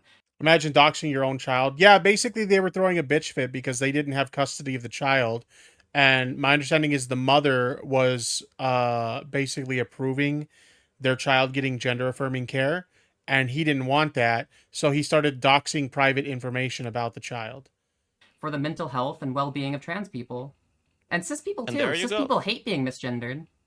You have laid out your moral framework over the deception. That deception is good, you But think. it's not a deception. But How is it a deception? It's a deception because you're being deprived of the opinion of someone else about what your sex is. You can have your You're opinion. being deprived I'm of not an objective I'm not observer. depriving you of your opinion in any way.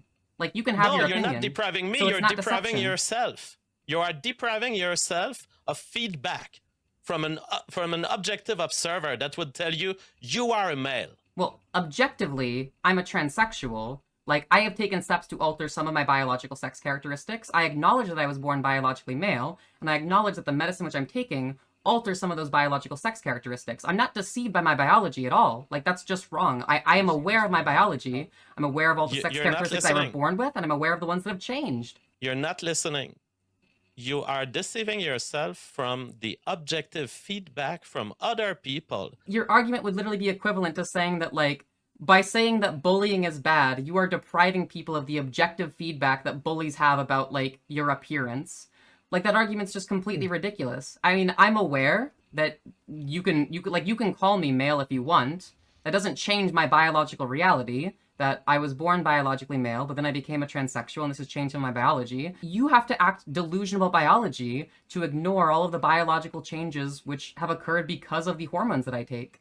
I don't ignore them. They are there. That doesn't change your function in society, which is that you are born as a sperm provider. You will either succeed at A sperm provider.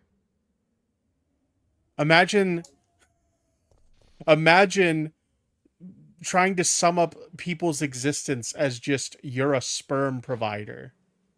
providing sperm as part of a reproductive act, or you will fail. Look, my function in That is society all there is. goes far beyond busting a nut. But if that's all that you view your function in society as, then I guess that's what you were to your first kid. That's the only purpose of biological creatures. It is to reproduce. And it We is are to so much reproduce more than well just and care biology. well Like, we for are their children. societies. We are humans. We do so much more than just bust nuts. Guys, we are at the limit of our time, actually, for the debate. All right. Well, it certainly will not take me 7 minutes. I've said what I had to say tonight. Naomi in final says that depriving ourselves of the bully's input on our life is a form of self-deception. It is not, because the bully doesn't come out with a truth. The bully doesn't come to remind us of a truth about the world that we want to hide from ourselves. This truth is that the process of transition, the process of gender transition, is merely a superficial, look-based, appearance-based thing that can be applied, and I'm actually not against it being applied to people who truly feel discomfortable with their gender, but it will never make you the other sex. It will lead you down a path of a lifestyle that has extremely bad correlates on the side of mental health, suicide. And if you can decide to continue life as your own sex, as the sex you're born with, that would be highly recommendable. That's all I'll say. And as far as Naomi contribution to the cultural discussion, we need to minimize it to the point where it doesn't recruit new people into a lifestyle that we know is damaging for the individual. And I wouldn't object to Naomi. We got drama going down on Twitter, folks. Couple things going on. Oh my god. You know the guy Mikey Perk? The streamer Mikey Perk? Apparently there's like a bunch of brouhaha going on Twitter in regards to him, because he's been like soft blocking and blocking people who come out in support of like trans people or like LGBTQ plus people. So that's going on now, I guess. Living the way Naomi wants to live, but I would certainly... Also, there's continued discussion regarding the Bo Blacks thing. So... object to children and people who are influenceable to be exposed to the propaganda that everything is okay, and the propaganda that ultimately hides the dark aspects of the trans lifestyle. Yeah, so with regards to kind of like the quote-unquote damaging lifestyle, which you're talking about, the damages which trans people face are damages which result from social ostracization and social marginalization. This is what all available peer-reviewed literature on the topic shows is true about trans people, that when they are socially supported and affirmed in their identities, their mental health outcomes turn out just as good as cis people. Wait, what Bo Black's thing? Bo Black's last night was streaming and he accidentally leaked an alt account that he had called... I can't say the name of the account without laughing. Throbbing Horsecock is the name of the account. And there's a lot of very interesting tweets on that account. You could tell it's basically like a shitpost account for him, but he said some pretty yikesy stuff on there. I'm not gonna lie, it's pretty insane shit. So if it's truly, damage to individuals that you're cared about, then you would be a warrior on the side of trans. And I guess Clara is not too happy about the tweet that he made in response to me. Understandably, because it's a pretty yikes tweet for sure. He made a tweet in response to me that on his alt account that yeah, it's pretty yikes. I'm just gonna call it what it is. I'm gonna be real. It's a pretty yikes tweet. Well, I showed the tweet earlier on stream. Don't worry, Blow Blacks. We all get caught out using alt accounts. I mean, I don't have any fucking alt accounts. I have one account that's an alt account, and its only purpose is so I can view tweets on stream from accounts that I have blocked, that have me blocked. That's its only purpose. Wait, he pulled a creep show? I wouldn't call it to that degree. He just said some really cringy shit on a fucking alt account. He made a few sexually harassing tweets. Yeah, that's why Clara's not too happy about the recent one. And yeah, I mean, it can be interpreted as sexual harassment 100%.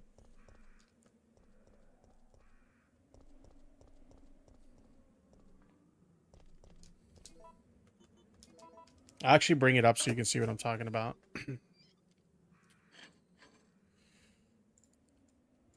Okay, so I tweeted out a tweet, and it was like a shitpost tweet.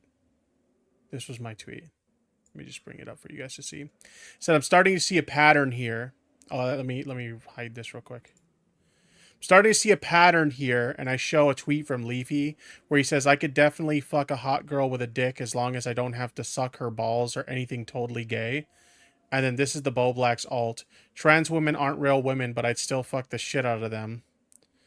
So I tweeted out as a shitpost. I'm starting to see a pattern here. And he quote tweeted that with the alt. Back off, Keffels, Tubby. She needs a real 9-incher right now. Which is probably not the best tweet to make. I'm just gonna be real. That's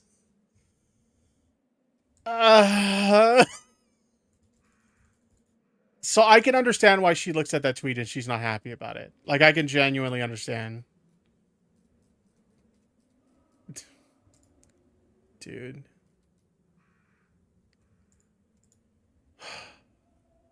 Okay.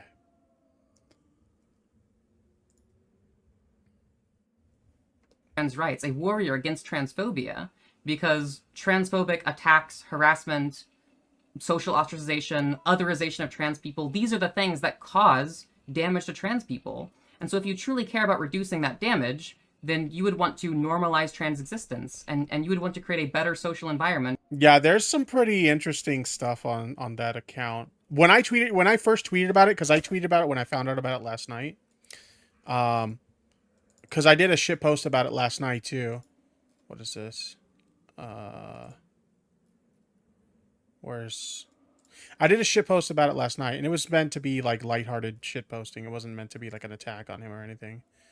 But like, I didn't even show the worst stuff that's on the account when I did my shit post, because there's some really bad stuff on there. So I said, damn, this Bo Black's alt Twitter account goes hard. And I showed the screenshot from the stream where he leaks the account. This is the account right here. Oh, let me remove the reaction thing again. This is the account right here. And so I showed some of the tweets. This is one from 2019. Brooke House has the animal abuse pass because she's hot as fuck. She could beat up any animal. I'd still love her and her channel. Brooke House did nothing wrong. Then there's this one. I would have given nudes to Pro Jared. He's hot. Too bad the Tumblr is gone. And then there's the one we read about trans women already. Trans women aren't real women, but I'd still fuck the shit out of them. So, like I said, I didn't even show like the worst stuff that's on there. There's some really... There's some pretty bad stuff on there. I'm not gonna lie, you know? I'm just being honest. It's... It sucks being in the middle with, like, Boblax is someone like... Boblax is one of the few people in that community that I'm still on good terms with. And so it kind of sucks being in the middle, because it's like... Yeah, I don't think the stuff that he said on that account is okay. I don't. I don't know, dude. It's a tough position to be in. That's all I'll say. And for trans people, I mean, we saw this exact same thing with gay people, where gay people used to suffer much worse outcomes with mental health, with their life, but it's because people just hated them for being gay. As society has become more and more accepting, gay people are now able to live happier, healthier lives. And there's still some work to be done there, but if you truly cared about reducing harm and helping these people, then you would want to improve society and, you know, combat homophobia and transphobia. I never understand the point about denying reality or denying biology or trying to create like a deceptive culture, because I don't deny my biology in any way, and trans people at large don't deny our biology in any way. The fact that we take hormones to medically transition shows that we are starkly aware of the biology that we're born with, but we just desire to change it. And so by acknowledging that, you know, I was born biologically male, and then I transitioned such to become a transsexual female, such that some of my biology's changed, that's me acknowledging reality and recognizing... Deathwater in the chat says, might as well burn the bridges, eh? Oh my god. I didn't want to do that from the start. I did not want to do that, all right? I know a lot of people like criticized my conversation with Augie, and they're like, well, you're being vague about some things or whatever. And I wasn't intentionally being vague. What I was doing is I was trying to be... Is diplomatic the term? I'm not really sure. Basically, I was trying to leave, but I was trying to leave amicably. I wanted to go my own way, but I still wanted things to be cordial, right? Like I don't want there to be any bad blood when I left. And it just didn't work that way, unfortunately. It didn't fucking work that way. I tried really, really hard to keep things cordial, and it just... I don't know. Maybe I just wasn't very good at doing that. Maybe that's my fault. I don't know. But yeah. Recognizing that how I go moving through society, being perceived and treated by people in my everyday life, everybody just assumes that I'm a woman and treats me as a woman. That is just a descriptive statement of reality. I'm not denying reality in any way. Trans No, I do existence need does to not go to deny the store. reality in any way. And then for you to suggest that the sole human purpose is to produce babies is just Grover your TRS says cordial. Yeah, I wasn't trying to have there be any bad blood between me and the guys. You know, I wasn't trying to start drama. But yeah, didn't work out that way. Tipster did do a good job. That is why I'm here now, actually. Well, thank you for the support. I appreciate it. Was it a viewer that pointed? Well, I mean, it had to have been someone that was viewing his stream because he accidentally pulled it up on stream. And then now there's screenshots of that alt account out there. And now everybody knows that alt account exists. And he's confirmed it both on his main account and on a private account he has. He's confirmed it's him. So, yeah. All right. Chat, give me 2 seconds. I gotta go grab. I had to order me and Mrs. Tippy some lunch, so I gotta go grab that real quick. I'll be right back.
Okay. I'm back, chat. Let me check something.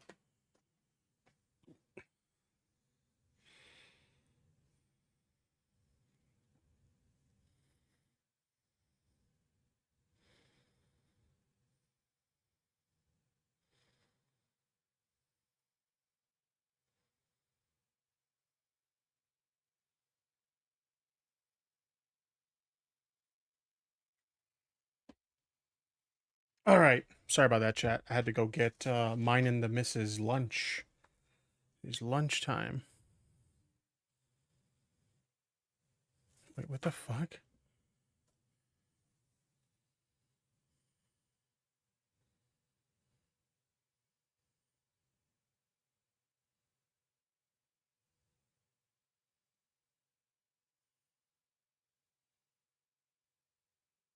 What the fuck?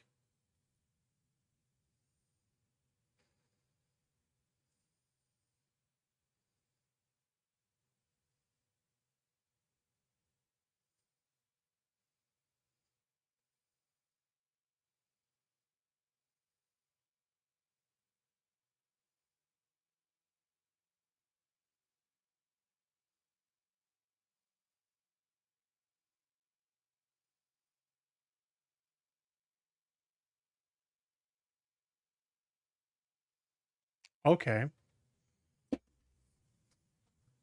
Thanks for the money, you fucking simp. Thank you. Mailber at 211 donated $5.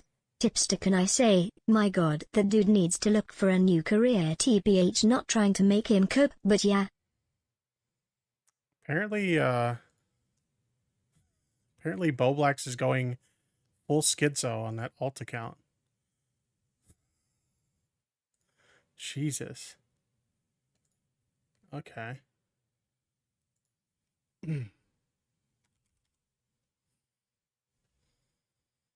What's that account called again? I think he followed me on it. Yeah, he did. What the fuck is...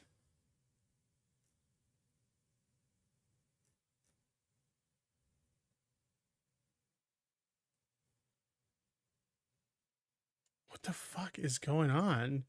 Like, he's not... People are already mad at him because of the account in general. Why is he, like, schizo tweeting on this account? Start spreading rumors that I'm an autistic C-word. Also, trans women are real. I just got mad that one of them had a bigger cock than... What?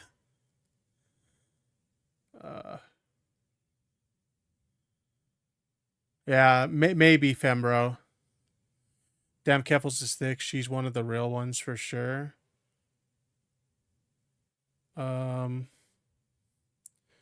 Is it or is it not transphobic to say trans women are not women? Can you answer that without deflecting?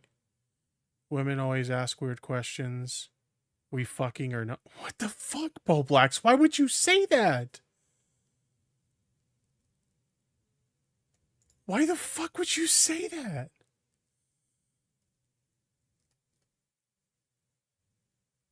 What is this? Kevelsy's a man of God, not that tub of lard. DM's open, by the way. The fuck, dude? He's going full schizo. Like, the alt account has been uncovered, so he's going full schizo on it now. What the fuck? If you happen to be watching this, Boblax, I was just gonna be real with you, homie. This is not the way. All right? If by some chance you happen to be watching this stream, this is not the way, my dude. It's a joke account. Yeah, but like, I'm just gonna be real with you, bro. You're not doing yourself any favors. All right? Just quit while you're ahead. All right? Holy shit. Okay, what were we doing now? All right. It's so degenerately Coomer-brained. Like, you can find purpose in life far beyond just busting nuts. And maybe if you did, you'd actually have custody of your first kid. And with that, I see my time. First question I have is towards Naomi. Naomi, you've been accused, and this is all over Twitter. I'm sure that this is no news to you. Why? I mean, you can see how, like, some of those tweets that you made are kind of sexually harassing in nature a little bit. No? Can you not see that? I mean, I don't think you were trying to be malicious, but yeah, those are some not great tweets, bro. I'm just gonna be real. Nobody said you can't make jokes, but there's just certain types of jokes you need to be careful with. That's all I'm saying, man.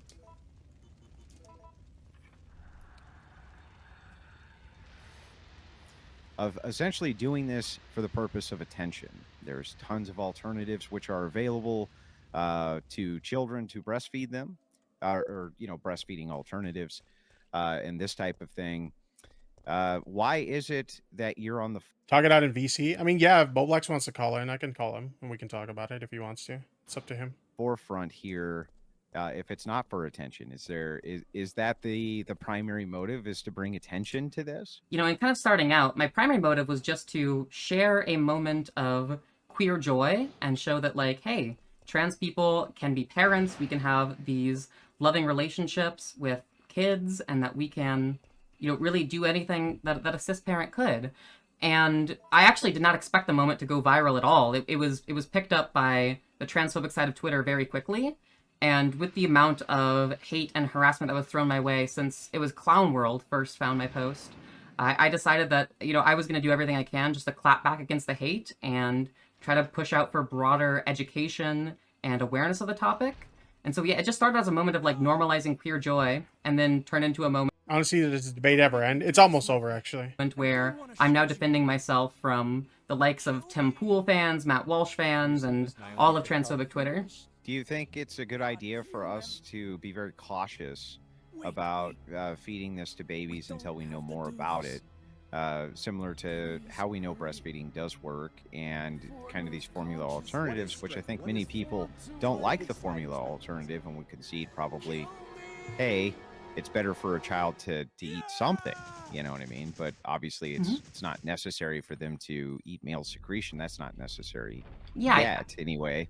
So do you think that, would you recommend still that people utilize these alternatives until there's more data that's available on Well, I think that concern is absolutely warranted, and that's why I would encourage any trans woman, I mean, any cis woman, any woman in general who wants to breastfeed their kid to talk to a doctor about it, about, you know, the medications they're on, about getting any tests done if they need to. And so, yeah, having a healthy concern for the well-being of kids, I think, is a great approach, and that's exactly what I did by going to my doctor, by going to the kid's pediatrician, and keeping everybody informed on the issue. So a healthy amount of concern, I think, is the right thing here. Okay, well, I don't have a specific question about titty milking, but there is a question in relation to the evolutionary paradigm. Evolution has many ebbs and flows. So how do you know that this push in this direction, you know, is not the right direction in terms of evolution? Because evolution does not provide a stable framework. My guy, you can just say you want a sip of the titty milk. No, thank you, my dear. Although I'm sure you're a nice person. Naomi, I had several things. I'll try to get to them quickly. You were discussing earlier about how ostracization was a very effective tool at making trans people the corollaries of negative side effects of being trans, right? You were saying it was because of ostracization. Okay, I was wondering if you maybe felt that applying that same ostracization to normal people would give the same side effects. Yeah, absolutely. If there was, like, say, a society where, like, people with blue eyes, for example, were ostracized to the same extent that trans people are in this society, I think you would absolutely observe similar effects in the mental health of people that... I guess Bo Black wasn't interested in talking, which is fine. He doesn't have to, obviously. But yeah, if he wanted to call in and talk about it, we could talk about it. I don't think there's anything wrong with Bo Black's making jokes, obviously. I just think that at a time when there's heat on him for some of the tweets that are on that account, it's probably not the best idea to make some of the tweets he's making now. But that's just my take on it. That have blue eyes, and it'd be very dependent on, you know, whether or not they're affirmed and supported in their social environment. We've seen this all throughout various societies, where if there's a particular type of bigotry against the type of person, that you observe a very severe adverse effects on that group of people. So, for instance, if white heterosexual males in the United States currently are being ostracized from polite society, being removed from their bank accounts, hypothetically, of course, this isn't actually happening, that would be seen as terrible, and the people responsible for it would be seen as bullies. Well, that's a pretty big if, but if there was a society that truly oppressed the most oppressed class of them all, gamers, for example, yes, I think you would observe that same trend. And those people that were responsible for it should be held responsible. It should be a reprehensible social act against them. Yeah, she's super right about that. There was a study conducted on kids where they treated brown-haired kids differently than blue-eyed, and bigotry and hatred did develop to the opposite class. I seem to remember hearing something about that. Brown-eyed, sorry. I seem to remember hearing something about that. Oh, did it not play? to ostracize them back for initializing that ostracism against very natural and normal things, right? Once again, very big if, but yeah, I mean, like, I would absolutely be upset with the gamer phobes, for example. Okay, fair enough.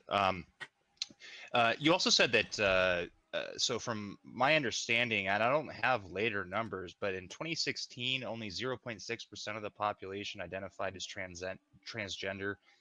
And in 2017, that was 3% of the population, or a 500% increase in a matter of 12 months. I wondered, where do you think that came from? Now you said earlier that you said most transgenders come from normal people's wombs, right? Like just regular heterosexual couples. Sometimes I hate that.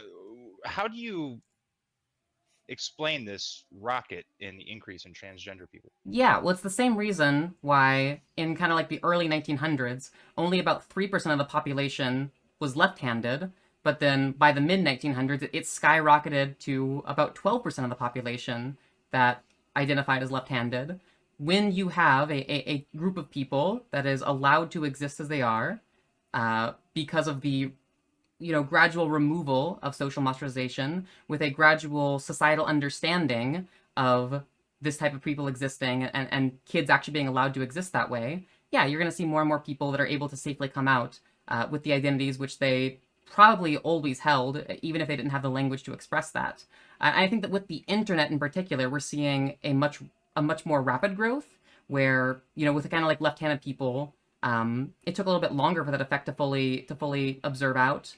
But with the modern day internet, we can kind of spread this information a lot faster. I think that this is allowing more of the younger generation to be able to actually identify that they're trans if they are. Okay, so I guess just apples for apples on the analogy. Gotta make sure you wrap it up there, Richie. Roger. Apples for apples on the analogy. If only 12% after it became socially acceptable would become left-handed, I think JF would be correct in assuming that the transgenders aren't going to win this war of attrition in creating progeny. It's never been my goal for trans people to be the most represented type of person in a society. I just hope that we come up with... Is the mediator reading or just asking questions at the end? He's allowing callers to come on and ask questions. A society that treats minorities well. Be they trans or gamers, whatever. Or the majority of the population. But thank you. Thank you for your time. $4 comes in from Jim Bob. He asks Naomi, does your man juice alter its composition for sick babies? Oh, so he's reading some from the chat as well. It doesn't. Therefore, you don't have sufficient mechanisms to replace an actual breast. I believe it does, and I don't see any evidence that it wouldn't. I mean, it's always the same thing, this whole, I don't see evidence. Well, if there was evidence, you would want it to be hidden from you. When there is evidence, you claim that it doesn't exist. When someone else wants to bring evidence to you, you make their speech illegal, yeah, you or refer at to it least as you man ban juice. them from social media.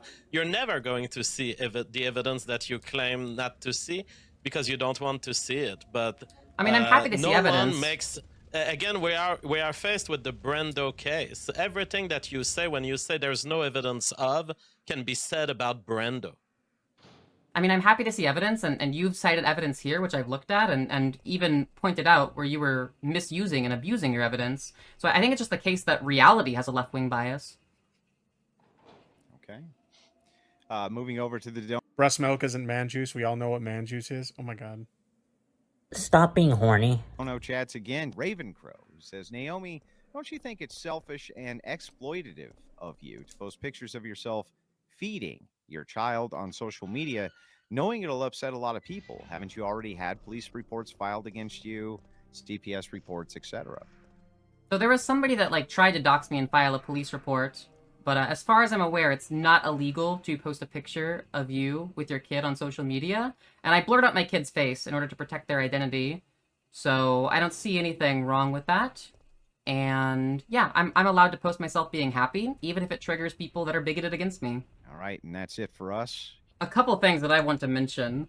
Trying to characterize JF as a libertarian is pretty crazy, because he advocates for white ethnostates, by the way. White ethnostate or neo-Nazi who also tried to impregnate somebody who was mentally a child while he was fighting for a custody battle of a kid that he lost definitively. There's a real pattern here, about alt-right, neo-Nazi, white ethnostaters that can't find people who actually like and appreciate them for who they are, so they abuse people who are mentally underage. There was also Oh my this God. crazy quote in the psych eval that said, although Garyepi does now think that she is incapacitated, should she found to be so, then he wants to be her guardian as her quote-unquote domestic partner and future husband. Like, he wanted to get the legal guardianship of this girl so he could impregnate her. Like, his lore is insanely bad. Yeah, overall, I think for the that went membership. very well. Very Fucking simp. Hey, thanks for the membership. at Appreciate it. 211 joined the Kuma Nation. Thank you very much. I appreciate that. well. Okay, so that's the debate. Any other good debates we should listen to, chat? Because that's all I really had planned, was to finish listening to that debate. I don't have any news topics to talk about or anything like that. Just, it was just that debate. So unless you guys got some other ones that you think would be good to listen to, that's pretty much it. I mean, we could still vibe for the rest of the stream, obviously, but, yeah. What the fuck she mean by mentally a child? He literally tried to knock up, well, he successfully knocked up a woman who is mentally impaired to the point that she had the IQ of, like, I think they said it was like a 12-year-old girl. Do you want to read some Wonder Classics? Classics are welcome. Wait, did the guy she just debated try to impregnate a person? Yes. Yes, they did. They took them from their home. Like, because... Where were they from again? I don't remember where they were from again. But they were from the United States, and he took them back to Canada and, like, knocked them up.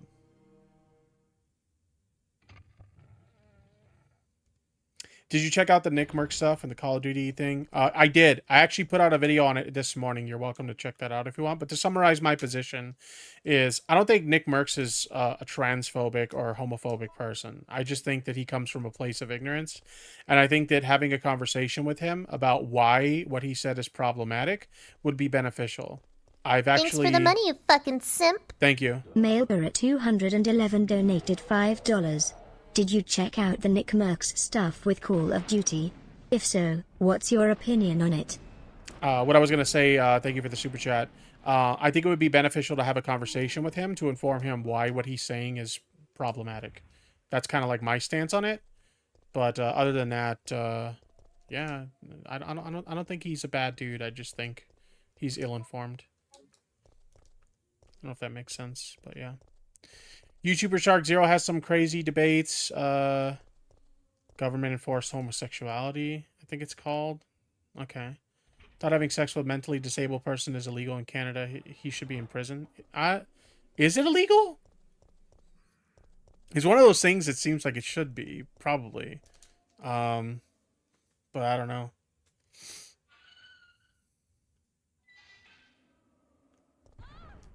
This meme is very real. Yeah, I've only recently found out about Shark through the drama where they tried to cancel him. I haven't checked out much of his content other than his response to that drama. But I'd like to check out more of his stuff because I hear good things. But yeah, if there's any good debates that y'all think I should check out, feel free to suggest them in the chat and I'll look them up. We got one suggestion for a Shark debate so far. Trying to think if there's any classic debates I'd like to listen to at the moment.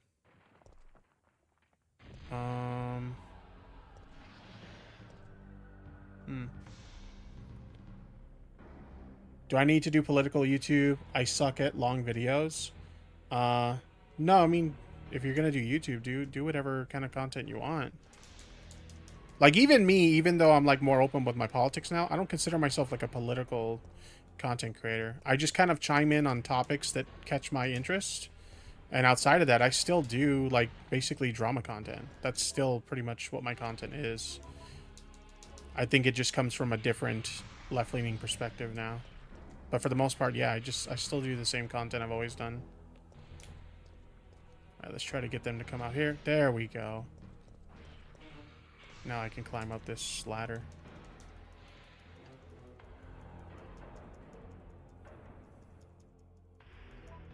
Done with today, debates today, Tipster. See ya. All right, take it easy.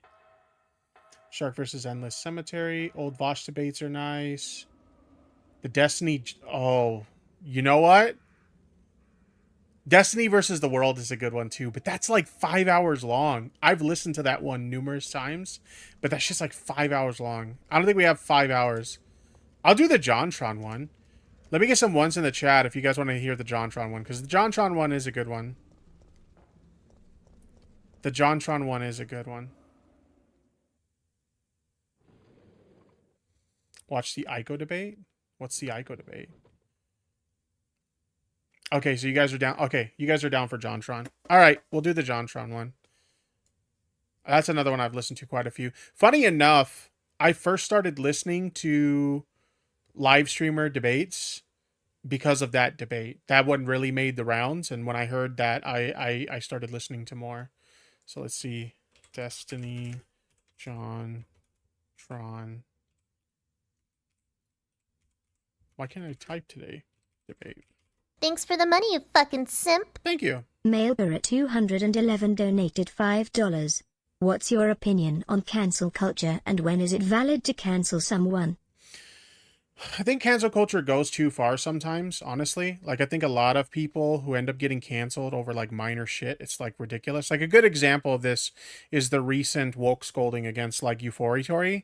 Euphoritori got canceled for, like, a tweet that they made, like, 10 fucking years ago, right? And that's, like, the opinion they had in that tweet does not represent who they are today. Like, they have changed a lot as a person in that 10 years, right? So when I see somebody getting canceled, like, for like old ass tweets like that, where like they're not that's not representative of who they are anymore, I think that's insane. You have to do something really fucking heinous to justify a cancellation. Like when I think of people who've been canceled where I think it's justified, maybe like EDP445 is a good example. That guy was literally using his platform to try and prey on kids, right? I think it's justified anytime your platform is being used to do legitimate harm. Yeah, I think that's kind of the line for me. And I know for different people, like what is considered legitimate harm may vary. So it's not something that I can just answer like a black and white answer. But yeah, I do think cancel culture does get a little out of hand at times. More often than not, unfortunately. But yeah. I don't know if that answers your question, but thank you for the super chat. I appreciate it. Let's stop hating people for what they did 10 years ago. Yeah, I don't like that. I don't like that at all. Especially like when a person has grown and changed as a person, like they've actually shown that they're not that person anymore. I think it's kind of weird for people to dig up old shit like that and try and ruin someone's life over old shit like that. But yeah, that's kind of where I'm at with it. Let me see something really quick. What is this?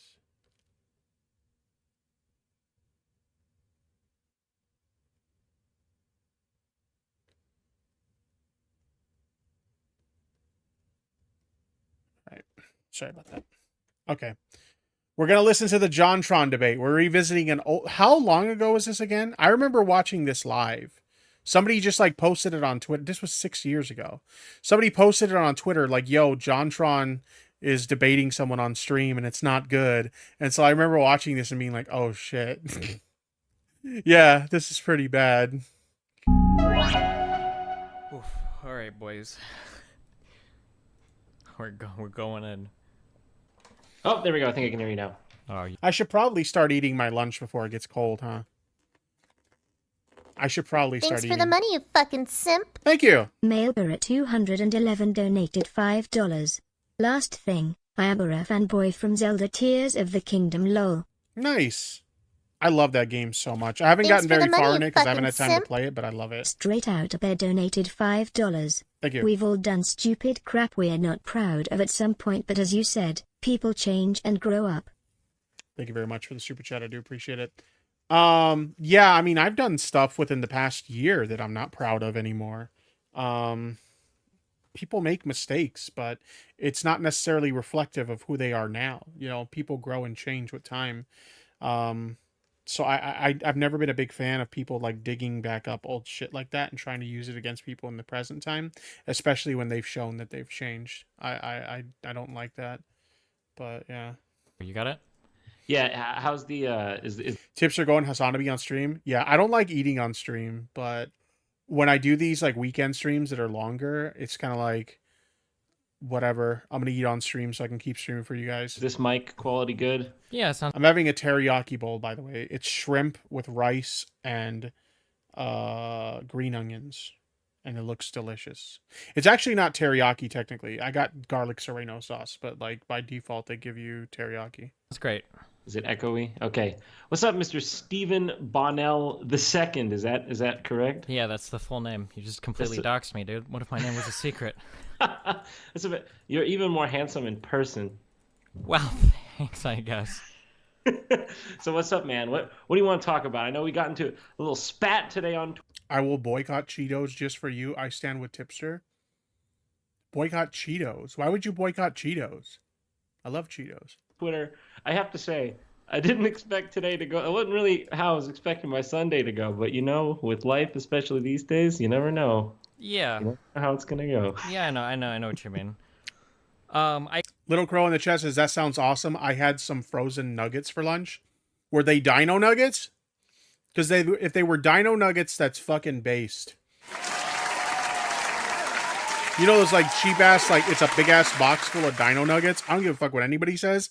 Those nuggets are fucking delicious. They're probably horrible for you, but they taste really fucking good. I guess it's kind of a brief overview of They were dino nuggets! Yo, let's go! Oh shit! Nice!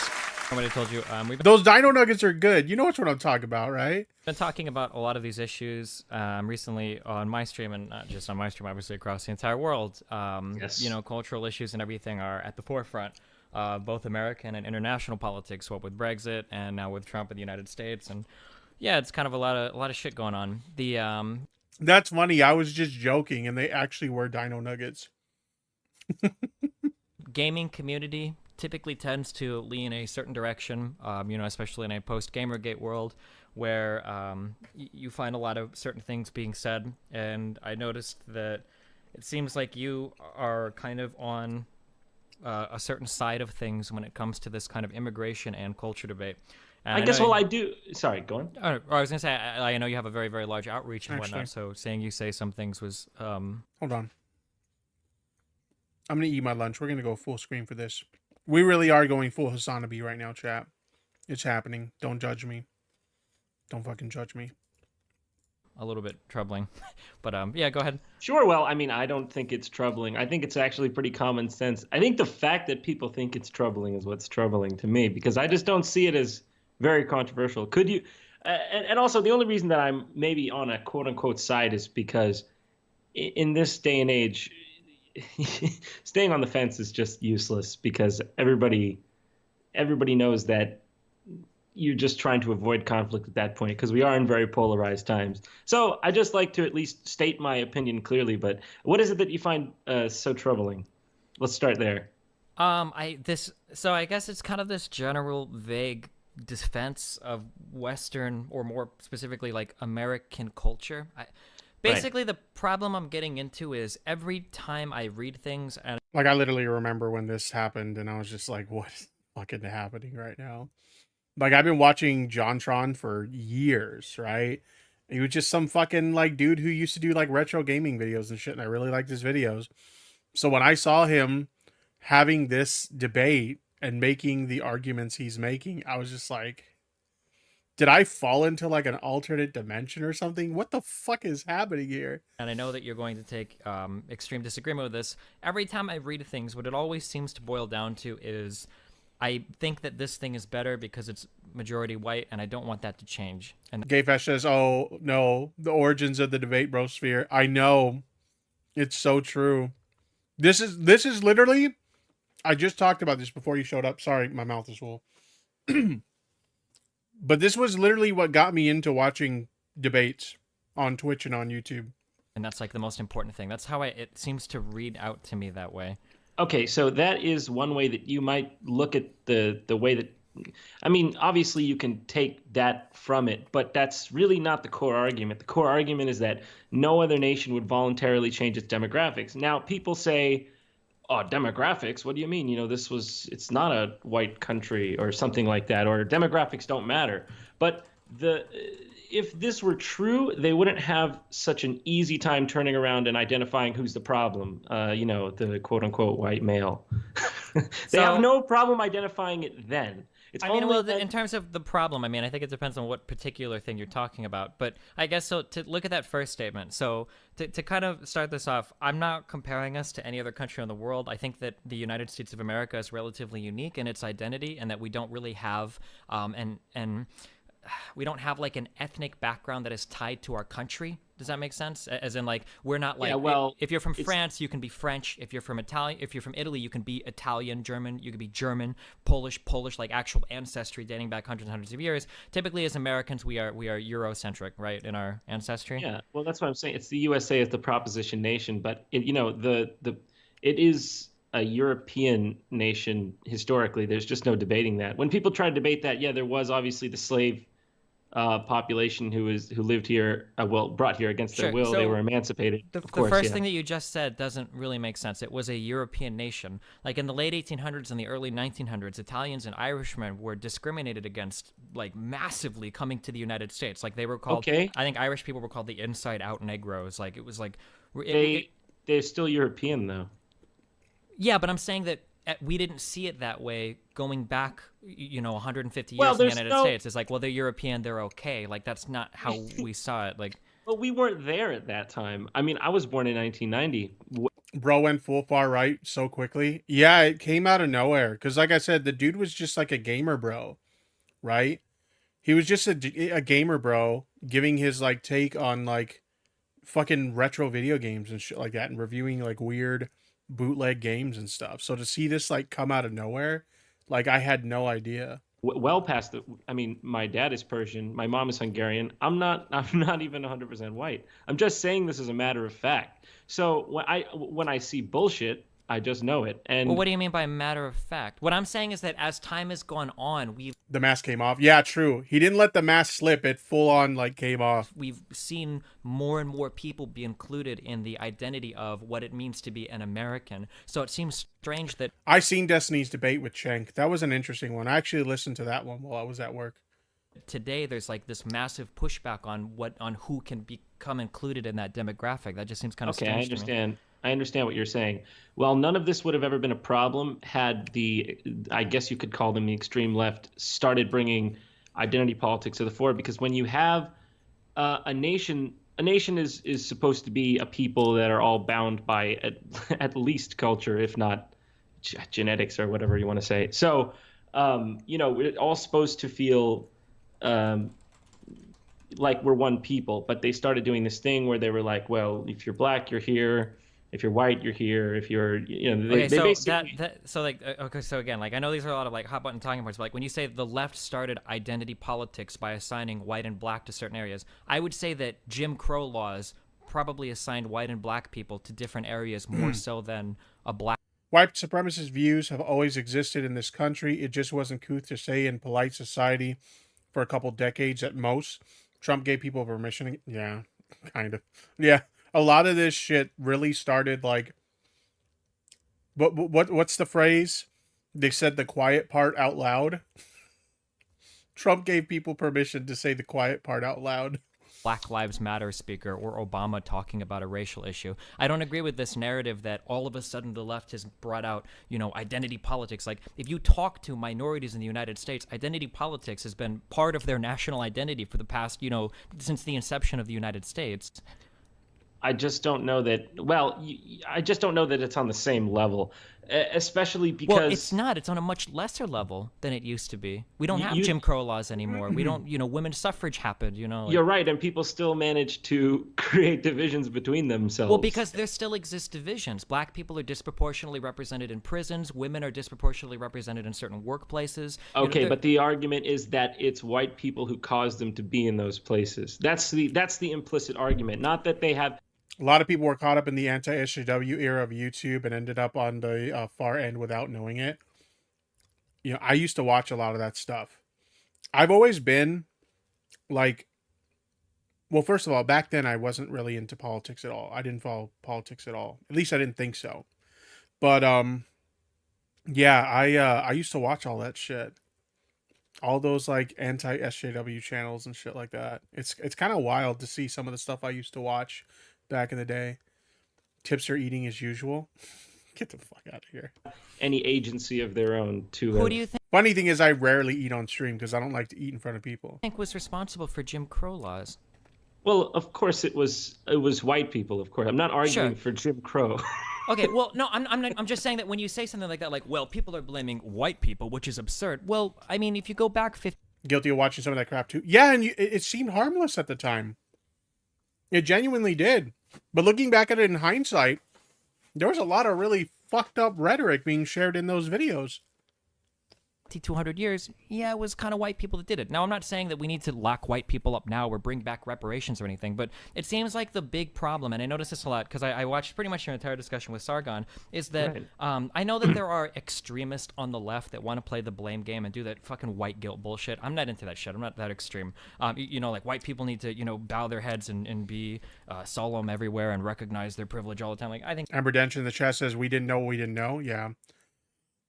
That's what I was talking about when I was talking about the Nick Merckx thing. I really feel like he's coming from a place of ignorance. You know, when I was watching that stuff, I didn't think there was anything harmful that was being said in those videos.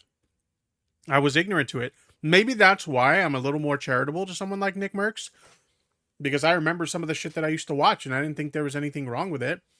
And some of the statements I used to make because I heard him in videos like that and I didn't think there was anything wrong with it. So I could look at someone like him and be like, this is just a fucking normie who plays Call of Duty for a living. What the fuck does he know about politics? You know? So I think it's just a case of like, if somebody took the time to have a conversation with him, maybe he'd feel a little differently. And who knows? Maybe he wouldn't. Maybe he would still feel the same way. And then at that point, it's like, well, he legitimately is problematic then. But I don't know. I think people are, you know, somebody asked me earlier about you know, cancel culture and my thoughts on it. I think it's like the biggest problem is people are too quick to cancel someone before trying to actually understand where they're coming from and having conversations with them about, hey, what you're saying here, you may not intend for it to be problematic the way you're saying it, but it is problematic and here's why, and explain it to them, you know? But people are too quick to just grab the torch and pitchforks and go to town on people. I think that's stupid. But it's difficult sometimes to have a conversation about these topics when a lot of white people won't even acknowledge that they exist. When you get white people that say things like, well, I'm pretty sure I could go through your Twitter and find things like reverse racism is a real thing and, you know, white genocide exists today in America and everybody hates the white man. Like, those are pretty charged statements when you have people that are alive today in their 60s who were legally discriminated against in their childhood. Like, those are pretty extreme statements, you know? Well, if we are going to acknowledge one side, well, this is always a one-sided thing, because if you don't agree that whites are the primary cause of, you know, dysfunction in certain communities, like it has to stem back to Jim Crow, it has to stem back to slavery.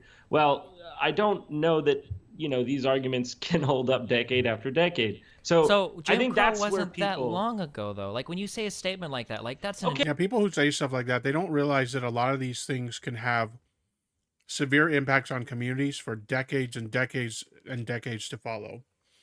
It's not something that just goes away overnight. I don't think people like JonTron in this conversation realize that. Okay, but there's people who are like 18 years old who are committing a disproportionate amount of crime, and they were born after me. So how do you explain that? Is that Jim Crow? How? Okay,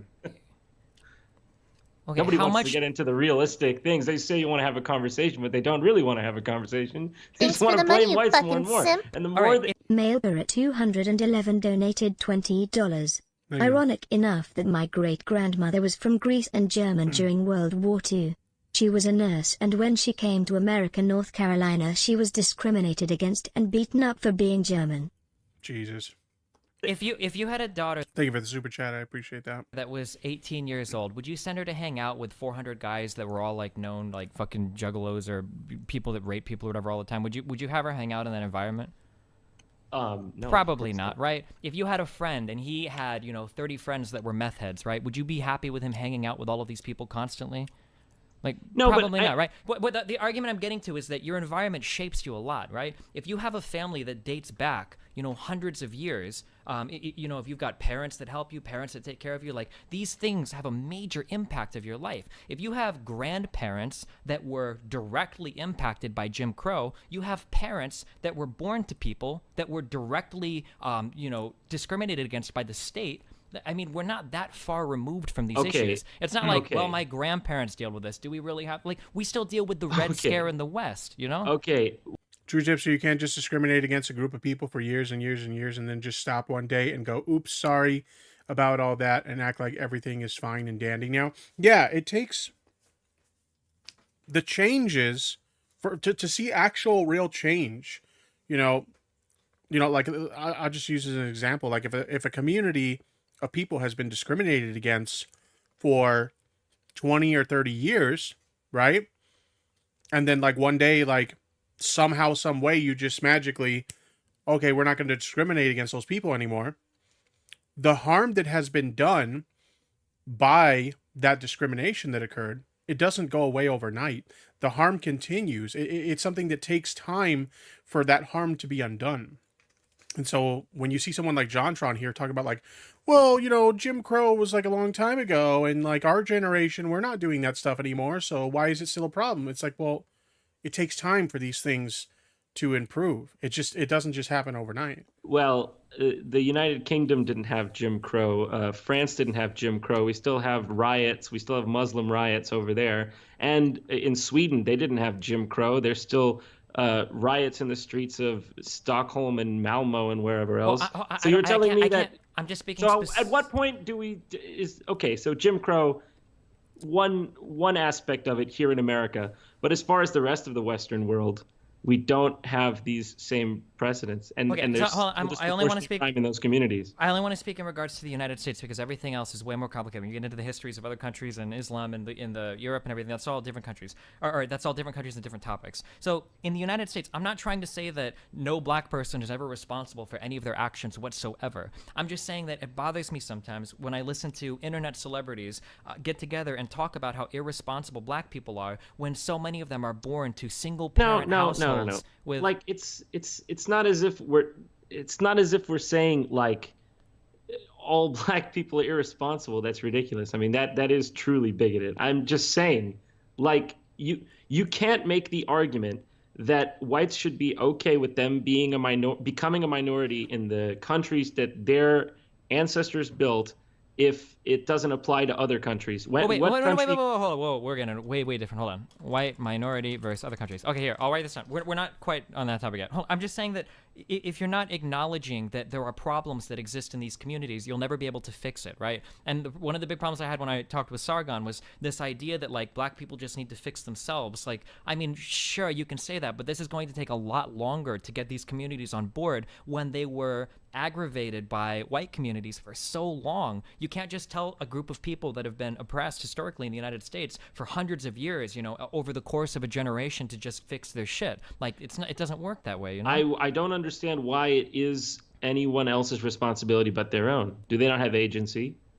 Why is it why should someone else deal with these problems? I mean, that's basically what people are asking of this. Because we live in a civilization where we all help each other and we have to exist with one another. Recently, we haven't been acting that way, have we? So recently we have been. We live in an unprecedented period of human history where more people than ever are surviving childbirth, less people than ever are dying in natural disaster, more people than ever are moving into middle classes all around the world. That's not true. We've absolutely been helping each other. And the thing is, even if you're a selfish person, this benefits you. Why are you moving to the United States and not staying in Iran? Probably because there's more people doing well in the United States, so there's more opportunity for you here than there is in Iran, right? When the United States, when everybody in the US does better, everybody does better, right? If black communities and Mexican communities get more money... Of course. So, well, you're saying of course now, but then earlier you're like, well, why should we help anybody else? Because you don't want to live in a shitty country with... That's not what I'm saying. I'm saying they're turning everyone against each other. And so... Well, but you're saying that, but it's like, it feels like if you point out a problem, the right is so quick to go, well, hold on, you're turning us all against each other. Well, no, we're just acknowledging a problem, and now we need to fix it. I would argue that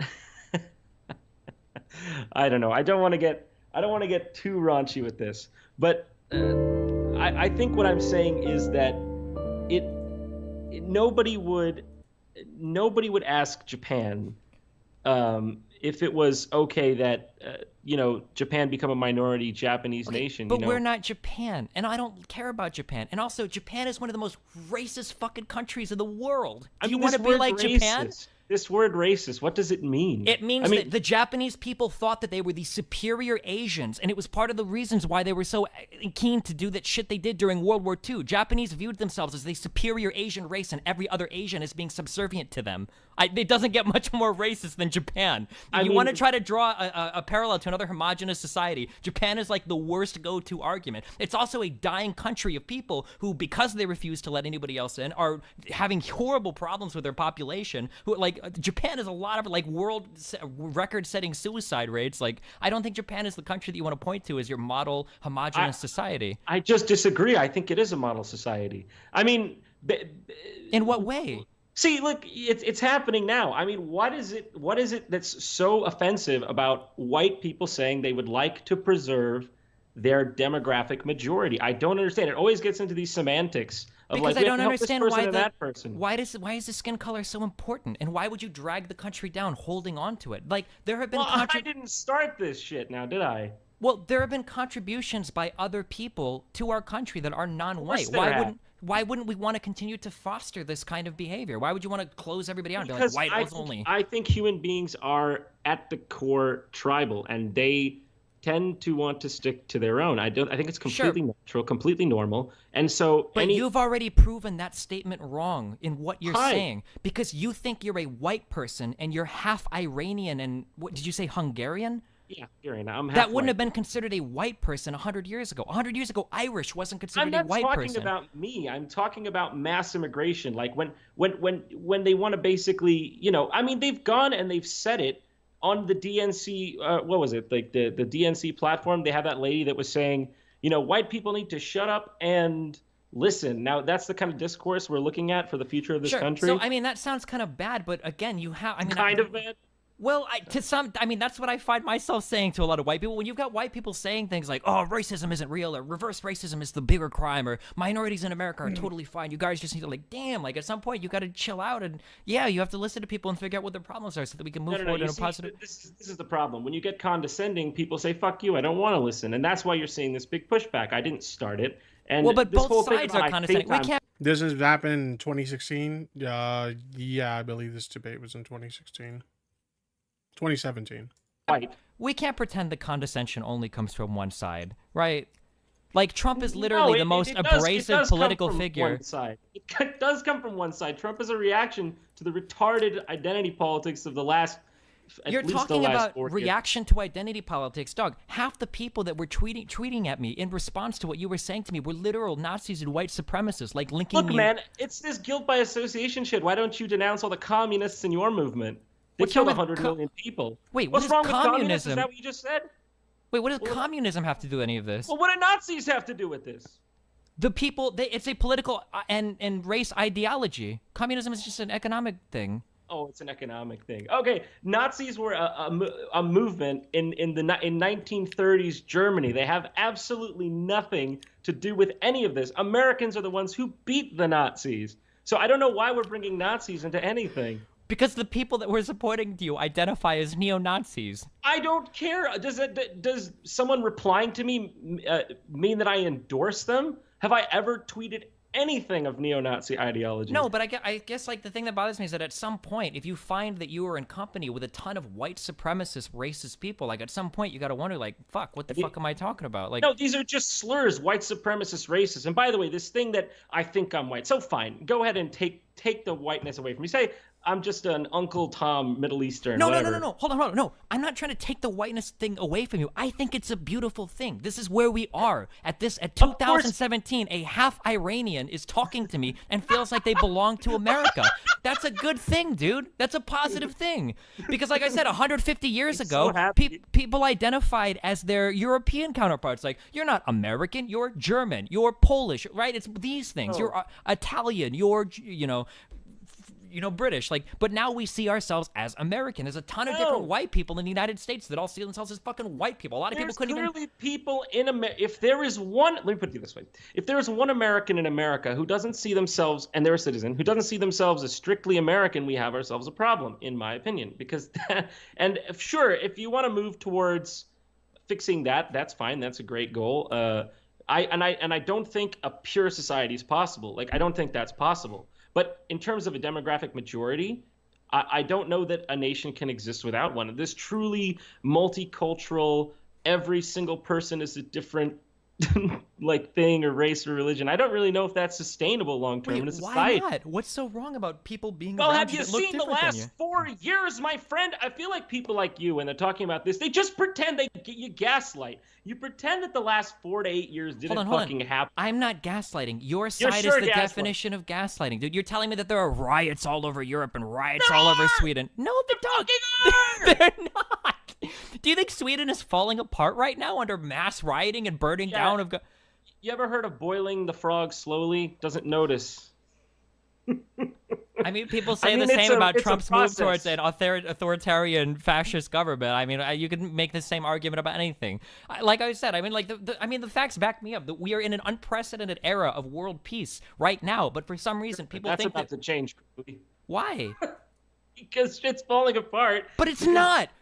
You're the one gaslighting now. Do you see? Trump is the one gaslighting. This idea that crime is at a 45-year high, that ISIS represents a threat somehow to the Western world. These are gaslightings by fucking Trump. These things JonTron aren't sounds true. like he's losing his mind, or maybe I will give coping you and that, seething. perhaps it's a little bit on both sides there, but I still maintain what I say is true. And So like when I look at society in America today, 200 years ago, men and women would not have been seen as being able to do equal things. That would be a disgusting idea.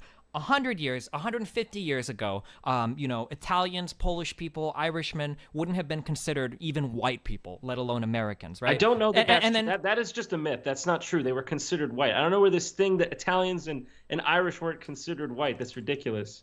You seen the Irish? All right, chat. She's about to go down right now. Oh boy.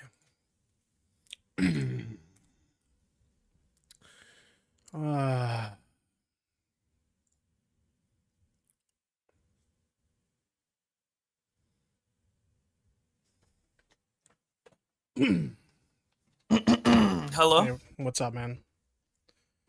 What's going on? So, you're mad, and I'm a bit mad too. So Okay. who's gonna explain the madness first? I just don't understand why you're leaking my DMs when you're in an argument with Keffels. If you like have a problem with Keffels, that's cool, dude. But like, that's between you two. What's the problem? Like, why are you leaking my shit? Cause you said that Keffels has changed, and you said that Keffels was just trolling and doesn't actually think I'm like transphobic or whatever. Yeah, on that and then specific she jumps day, I didn't. On that she specific jumps day, on the opportunity to fucking get a 4-year-old tweet on a parody account so where what does that nothing I have to say do is with me, serious. bro? What the fuck does that have to do with me? Why are you leaking my shit in regards to a conversation on a completely different fucking day? Because it relates to the situation. No, it doesn't. This is a completely different does. conversation on a completely different disagreement you guys had. Wait, it's about Keffels thinking I'm transphobic. Well, yeah, because she sees like the recent tweets that you've made, the other stuff that came out, and she's like changed her mind. Like, okay, maybe I think he is transphobic. Do I agree with that? No, I think you're like just being like edgy fucking tweeting or whatever. But like that's how she feels about it. Why? What? That's insane. I mean, you literally have a tweet on your alt account where you're talking about like trans women aren't real women, but you'd still fuck the shit out of them. What is she supposed to think about it? And right under I that, understand it's a I'd joke, fuck but like, Joe Biden. I'd fuck I Joe understand- Biden. I'd fuck I understand like, it's a joke, but like dog you can understand They're why she all would be upset random. about I wasn't that, right? even playing a Wait, what? I said I can understand that you're saying it's a joke, but like you can understand why she would be upset about it, right? No, I can't, because we've had in-depth conversations about trans allyism in DMs and stuff like that, and she's just fucking going out of her way to attack me for no reason. She wants So why me don't to be you have a transphobic. conversation with her about it? Why do you got to drag me into this shit? Because you dragged yourself into the shit when you went into my DMs and said that Keffels is just trolling and doesn't Because she think was I'm just trolling you transphobic. that day. You're trying to conflate a completely different conversation that happened back in May with something that's happening now. That was a Because they're completely directly related. They're not, though. It's two completely different conversations. About me being Like transphobic? she literally told me that day that she was trolling you. That's why I told you she was trolling you. Okay, and now you know she's what upset. else it relates to? I'm trolling her on my parody account, and now she thinks that's legit, even though, but she's allowed to troll that I'm transphobic. Like, what? Like, why can she troll, but I can't? I'm just frustrated because, like, I'm getting dragged into this, and it doesn't have anything to do with me. If you have a disagreement with Keffels, deal with it with fucking Keffels, dude.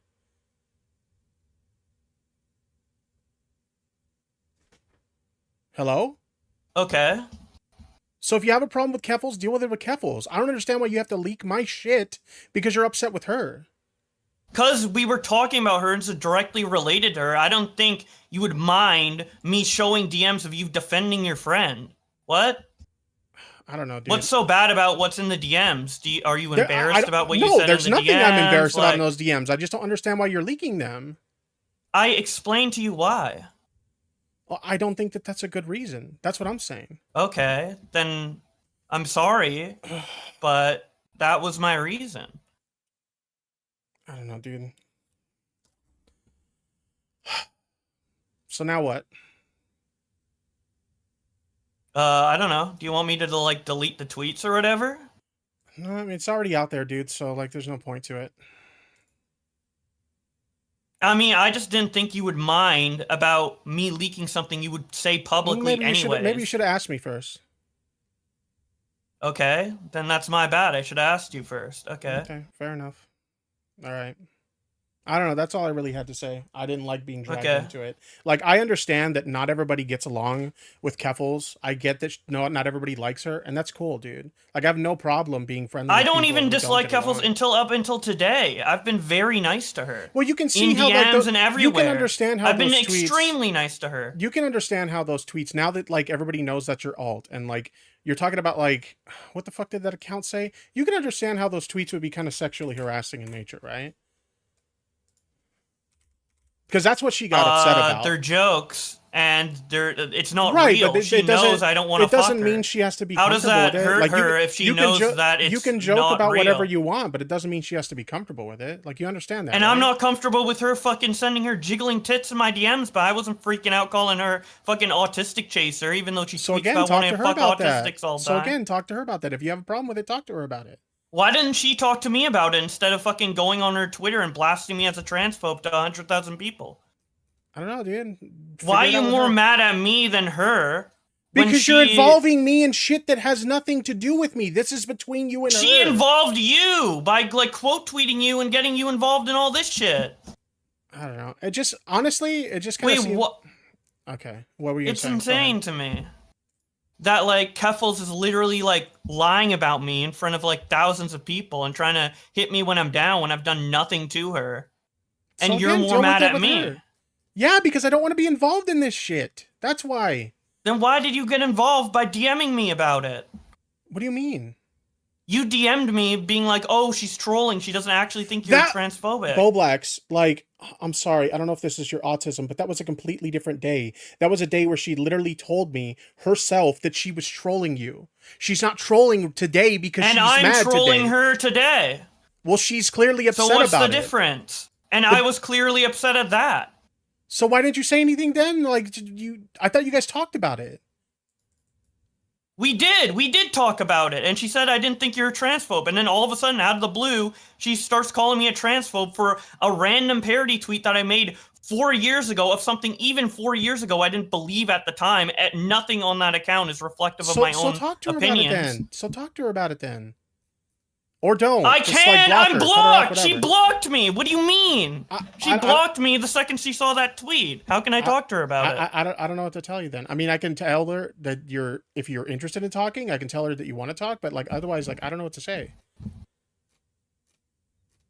Okay, but you're still mad at me more than Keffels. I was only mad because I was asking you why'd you leak my DMs. You explained it to me, why. You explained it to me, and I'm still not happy about it. But like, it's whatever. But It at is least what it you is. It understand happened. the reason. At least you understand the reason. I'm not trying to be malicious. I'm trying to defend myself against. Yeah, I mean, I slander. guess I understand the reason. I'm not happy about it still, but it just kind of is what Well, it I is. do It feel got done. bad that because I didn't think you would mind, and I should have asked you, of course. But like, yeah, if you're gonna leak shit, I don't ask know. me. But yeah, of course. I don't go around leaking. There your we shit. go. I'm apologize for that, but like, this shit with Keffels is absolutely just ridiculous. Like, she's out to get me, bro.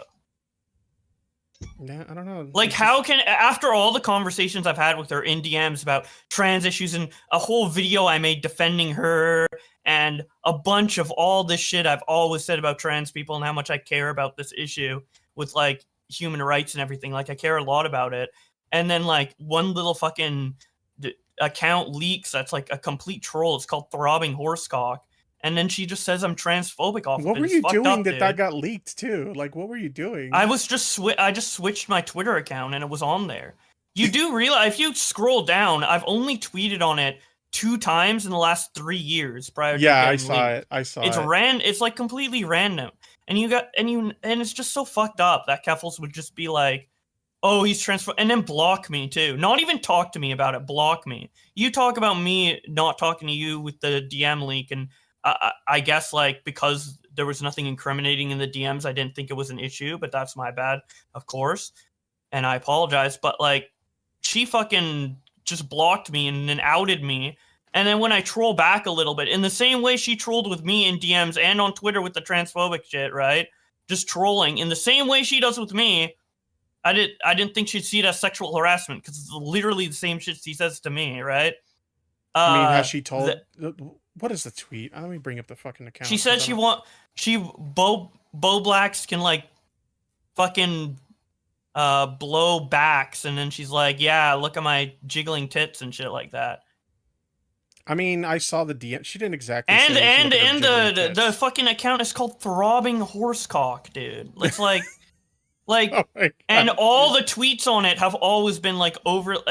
I just wanted, like, she was making it a big deal, so I wanted to like tone it down and put it back to joke category and like play the character pretending that like she's hot. Well, you know, I'm not personally attracted to her, but like, you know, the character just goes ham, dude.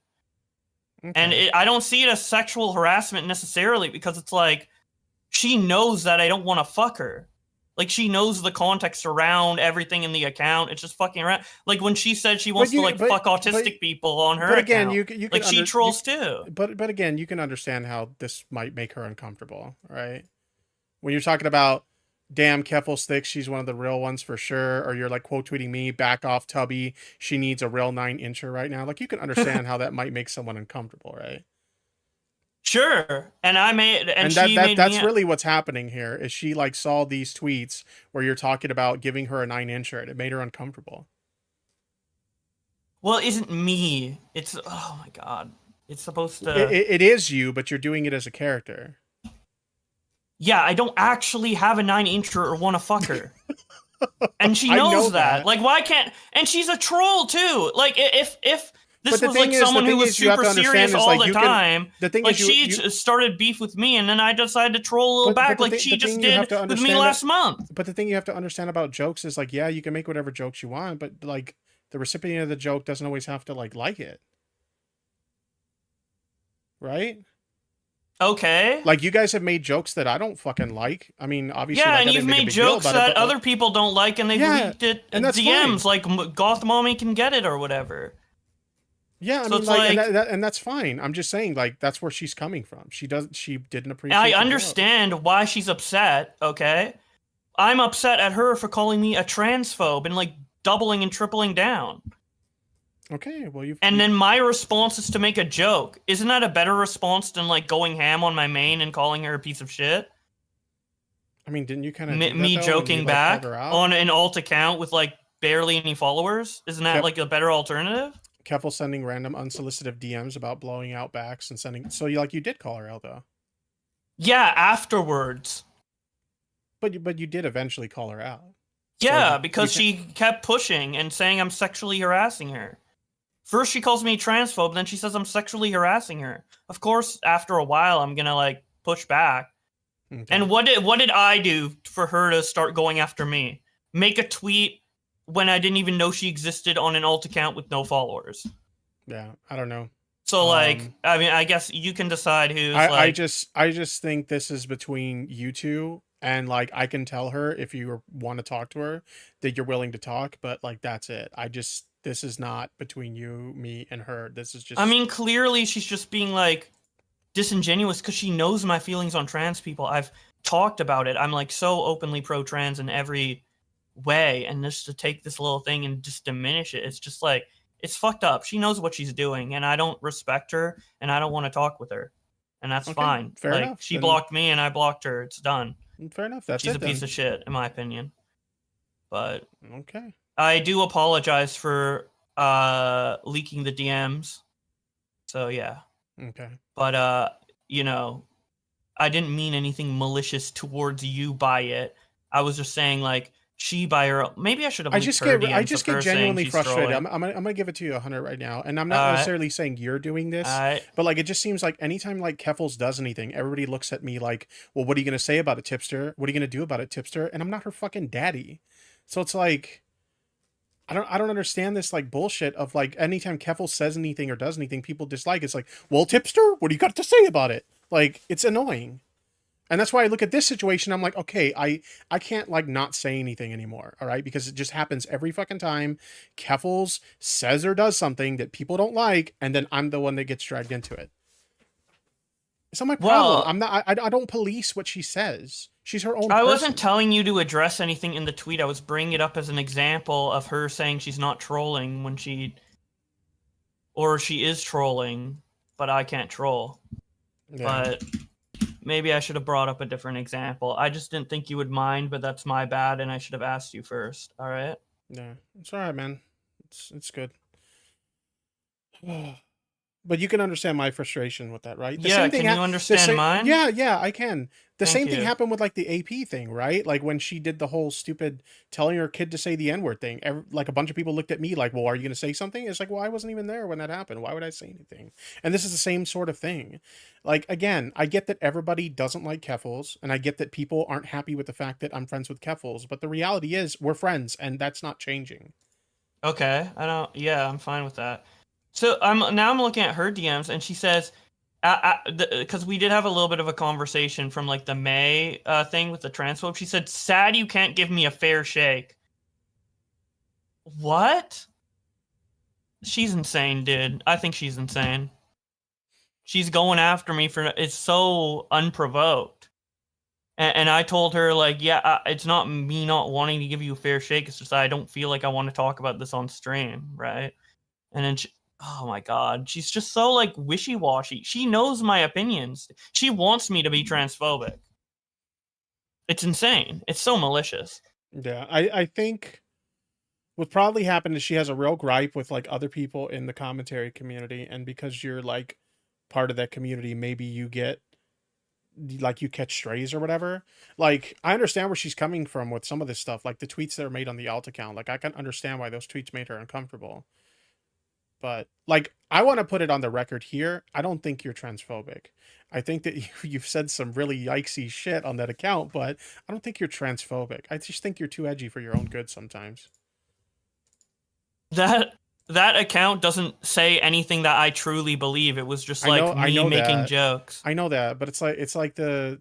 But why are you like equating it to me? The only thing that's related to me in that account is I typed it, you know? Yeah. I don't want to bring up old shit, but like, yeah, it's. I don't know. Wait, what old shit? Well, of me being edgy? Well, yeah, a little too edgy for your own good. Like you've had problems in the past where people have dug up old stuff and they've like Black Lives Matter song and stuff like that. That's what I was referring to. Yeah. Yeah. Well, because like some of these tweets happened after the BLM song. Yeah, some of it happened around that time too. Yeah, but so you understand why it's like, okay, maybe you haven't really learned from that situation. What? I mean, I'm asking the question. I'm just begging the question. I'm not publicly broadcasting this shit to like millions of people. The random tweets from like years ago, and everyone knows I have like a BLM song to like a bunch of people. Yeah, exactly. So I'm not trying to be legitimately hateful. I just like being edgy for fun. Yeah, I don't think you're a hateful person. In spaces where no one will get offended or genuinely hurt by it. Okay. Yeah, like I say the N-word in private. Like, but I say it in places where no one will get offended, and it's not that often. Like, I'll admit that right now. Like, okay. It's just, like, I care about people's feelings, and I care about like the progressive social culture, which is why I like comment on it and give my opinion. You know, I made that tweet saying like LGBT indoctrination is not real, and I genuinely believe that and all that, right? But sometimes I just want to goof off on like an account like once ever. Like, how many times did I tweet on that account total? Like 20 times in the past like decade. Like, yeah, when I found out about it, I was able really to scroll. Feel like I was able to reflective scroll all the of way me. to the beginning of it because you don't tweet on it very much. Yeah. Yeah. The account primarily existed for me to follow blocked accounts. I didn't even know. I thought it was funny when I found out about it, and I was like, I had the account blocked because you were like fucking with me on that account. I don't even remember blocking it, but obviously I did. Yeah, it's funny. It's just whatever. I'm just trolling, you know, and it's like, and I'm glad. I mean, the account was like meanest to you, I guess. All I said is like, what the fuck happened to this guy? So I'm glad you understand, and like so many people understand. But it's like, you know, my sense of humor has always been like absurdist, even with like the talk about the allegations and let me speak and all that. Like, obviously, it's not rooted in any like social issue, but it's still like me like going ham and going nutto. Like, I just think it's funny to be like blunt and nutto, and I personally laugh at it. But if I'm gonna do it in an edgy way, I'll do like, dude, it's not like I do this constantly. Like, people are trying to make me out to be like creep show art or something. Like, that's no, I don't think fucking somebody in my chat said that earlier, and I was like, no, he's not fucking creep show art. He had a fucking alt account that he was a little too edgy on. That's it. This is not creep show art. Like, you're stalking people on the account or whatever the fuck. So yeah, I mean, yeah, so that's why I'm upset. I mean, and hopefully you do forgive me, because like I did not think, I genuinely just didn't think you would mind, because it's not like you said anything secret. Like, I feel like everything you send those DMs are stuff you'd say publicly too, right? Like in a back and forth with me in replies. Yeah, I mean, there's not. What did I say? She's trolling you, bro, like the whole time. Okay, that's fair. Don't think it's funny, but it's trolling nonetheless. Wouldn't signal boost anything calling you a transphobe. Cause yeah, okay, I'm remembering this now. You were upset with me because I retweeted a tweet from Keffels and you interpreted it to be about you, and the original tweet was not about you. Yeah, and I didn't even bring up that context of that conversation, because that's like even more like private than what I you know showed. It's just so like I was just thinking of like what you said. I wasn't, you know. But yeah, I don't know. There's nothing bad in it. I just don't like the idea of like just putting my shit out there like just completely like unprovoked. Because again, it felt like I was being dragged into something that didn't have anything to do with me. But I'll get over it. Well, I mean, you know, I think it's relevant. I didn't think it was random, but you know, I think we know each other's perspective on that, man.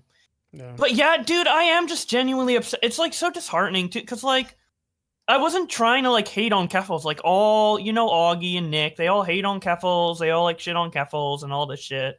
I'm not as like in tune with her past, so maybe I'd be more harsh with her if I did.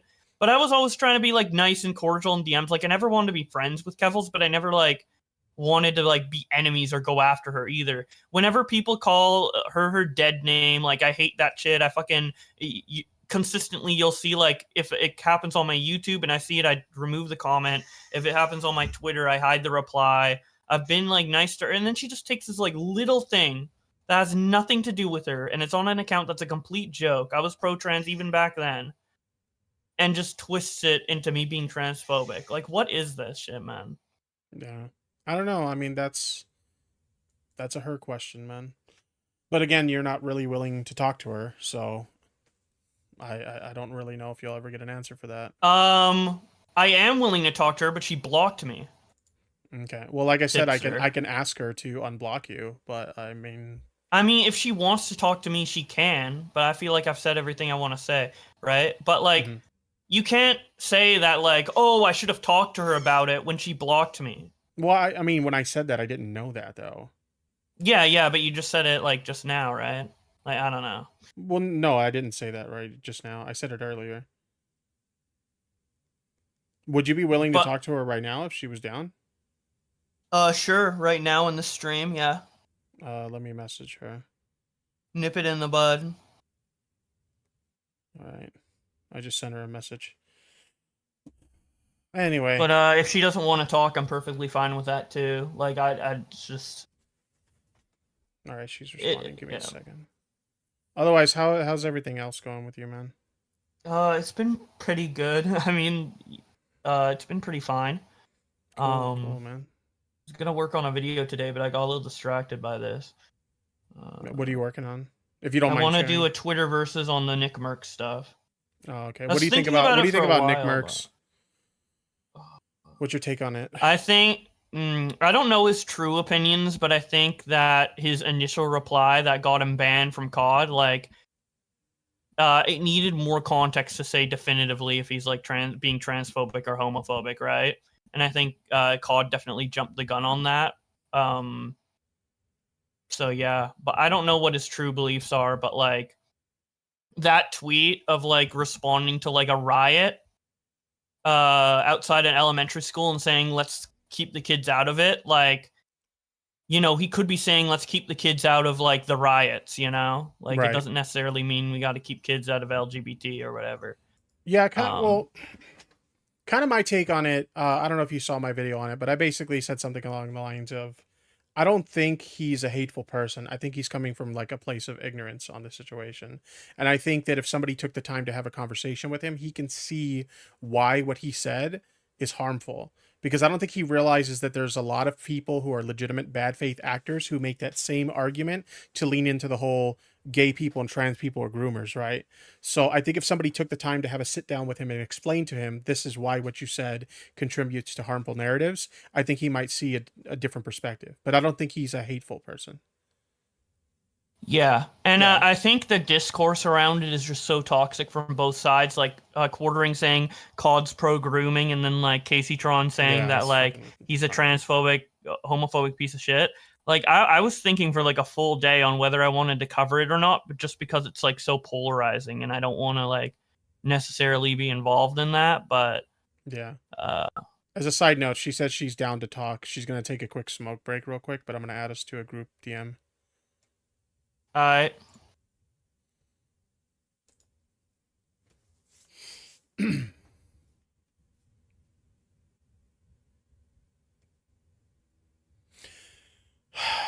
This has been an interesting day, chat. All right, what's up, All Black? She'll be here when she's here. I'll let her know I added it. Oh, I think she's already here. Hold on just one sec. Sure. All right. Gay Fashion in the chat says, leave kids alone is a transphobic statement, but a lot of people just bought into what's being piped right into their brain. Yeah, that's kind of the way I see it. A lot of people, they're signal boosting those same things without realizing the harm that those statements cause. So, I don't know. I was surprised to see that Hassan kind of had the same take that I did, that he doesn't think that Nick Merckx is malicious. He just thinks he's coming from a place of ignorance. But yeah. Hey, what's up, everyone? Howdy. I thought I would offer Bo Blacks and you the opportunity to kind of talk, because obviously like there's some tension there. So I figured why not just like have you two get together and have a conversation. And by the way, sure. Clara, this is we are live right now. Just a heads up. Oh yeah, I know. Okay. Just want to make sure. No, I really appreciate it. I wanted to talk to Bo Blacks because I feel like a lot of our issues come down to a misunderstanding. And Twitter is I've such never a had any issue with you until literally today, when you called me transphobic. You were mocking when me you for know I'm drug not. addiction like just the other day. It was a month ago, and it was when you were calling me transphobic. If I remember that interaction correctly, it was me taking a jab at your friends. Yeah, you were calling me and my friends transphobic.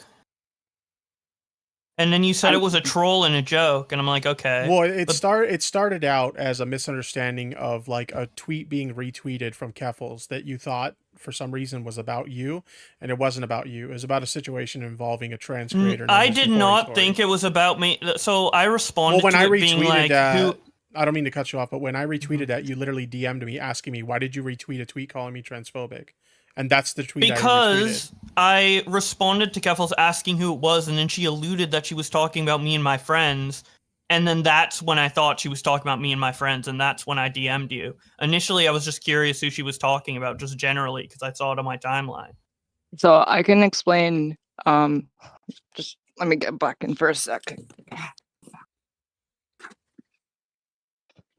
I can explain the context because, like, when you initially responded, I was kind of on guard because the last time that you immediately asked, like, name names, you were talking to Tipster on the stream when Tipster announced that he was leaving the commentary community. And it seemed like you were trying to, like, you thought that I was talking about your friends because you wanted to, like, start some sort of drama. That's at least how I interpreted it immediately. So I was just defensive. Okay, but I didn't think it was about... But then you, like, implied that it was about me and my friends. So of course I end up thinking that afterwards. Like, you let your fear become true by already assuming that that was the case.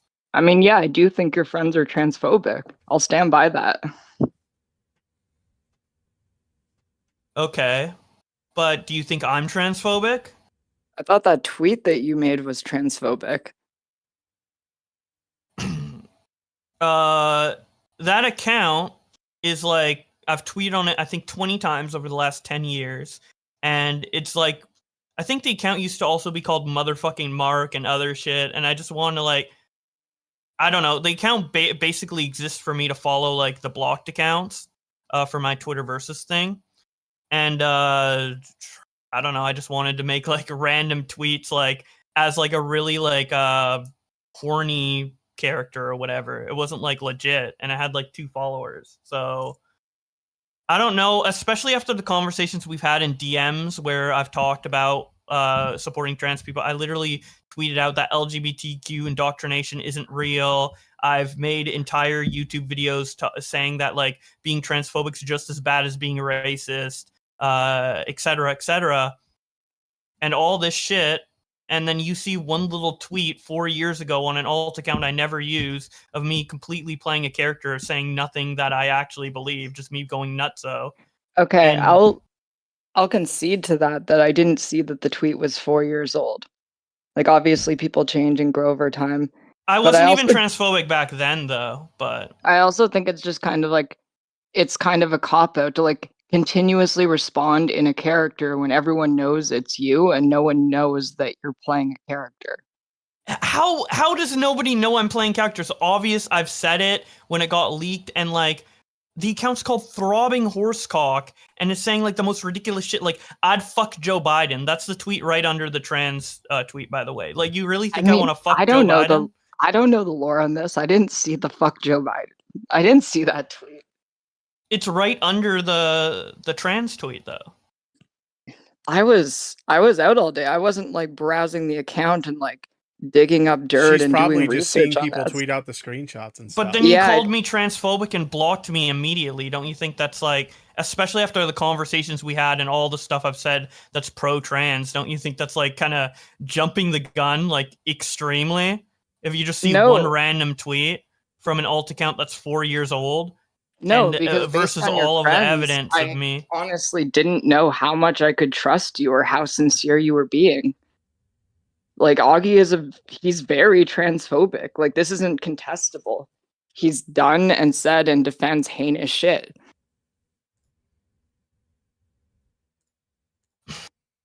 Guilt by association it's just so dumb, which is why I don't, like, hate Tipster for anything that you do, right?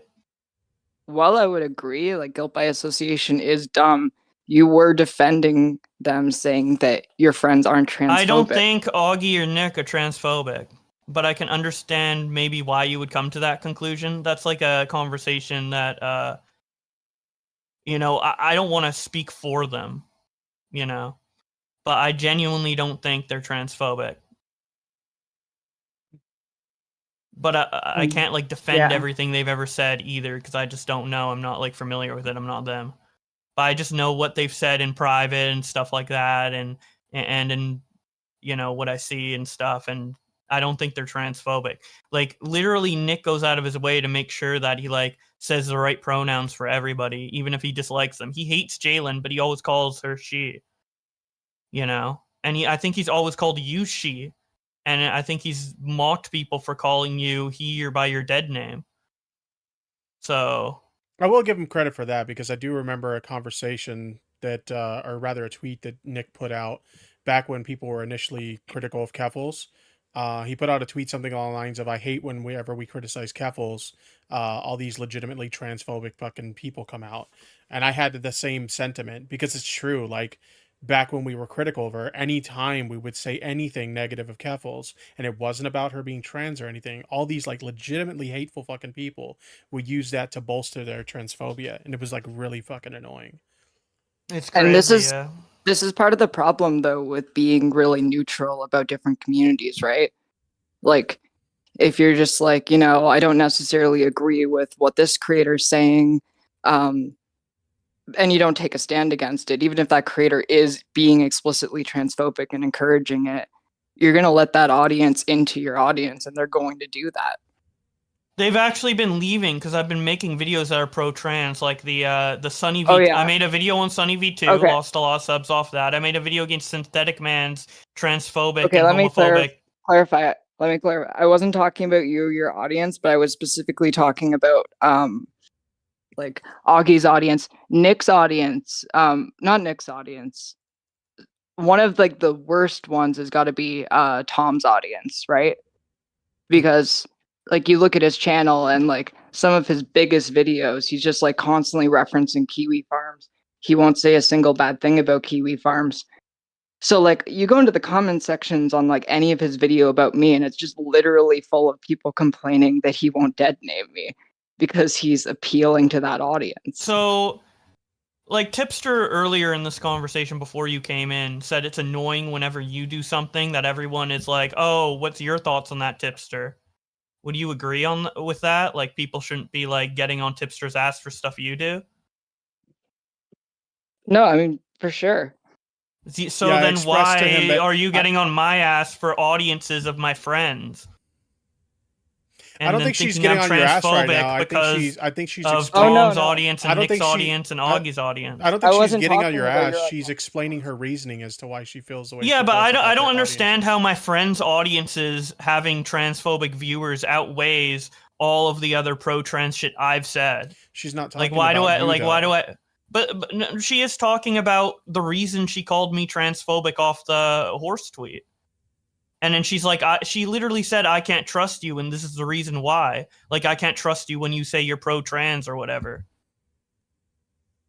You Isn't can that what see you just though. said? You can see, right, that how it would make someone suspicious if you're saying like, I can't tell if the people that I associate pretty closely are or aren't transphobic. I can't defend their actions one way or another. However, my actions don't Well, reflect I don't. It's that. because you're not But saying any specific actions of them, and I don't have an encyclopedia in my head of everything Augie and Nick have said. But genuinely, I don't think they're transphobic, and nothing I've personally seen them say publicly or privately indicates they're transphobic. So you'd have to give me an example. I mean, I will say, like, Augie's definitely said some pretty sussy shit on his Rumble streams. So, I will Well, say I haven't that seen much. that. Yeah, I don't know if you watch his Rumble streams or if you, like, partake in those. I but, only like, watch his streams that I'm on, so no, probably okay. not. Yeah, he said some pretty sussy shit on his Rumble streams. Like, their intention was, like, to mock me because I was talking about, like, the nominal Naomi, like, trans breastfeeding thing. But they were making a lot of, like, comments that could be interpreted as transphobic during that stream.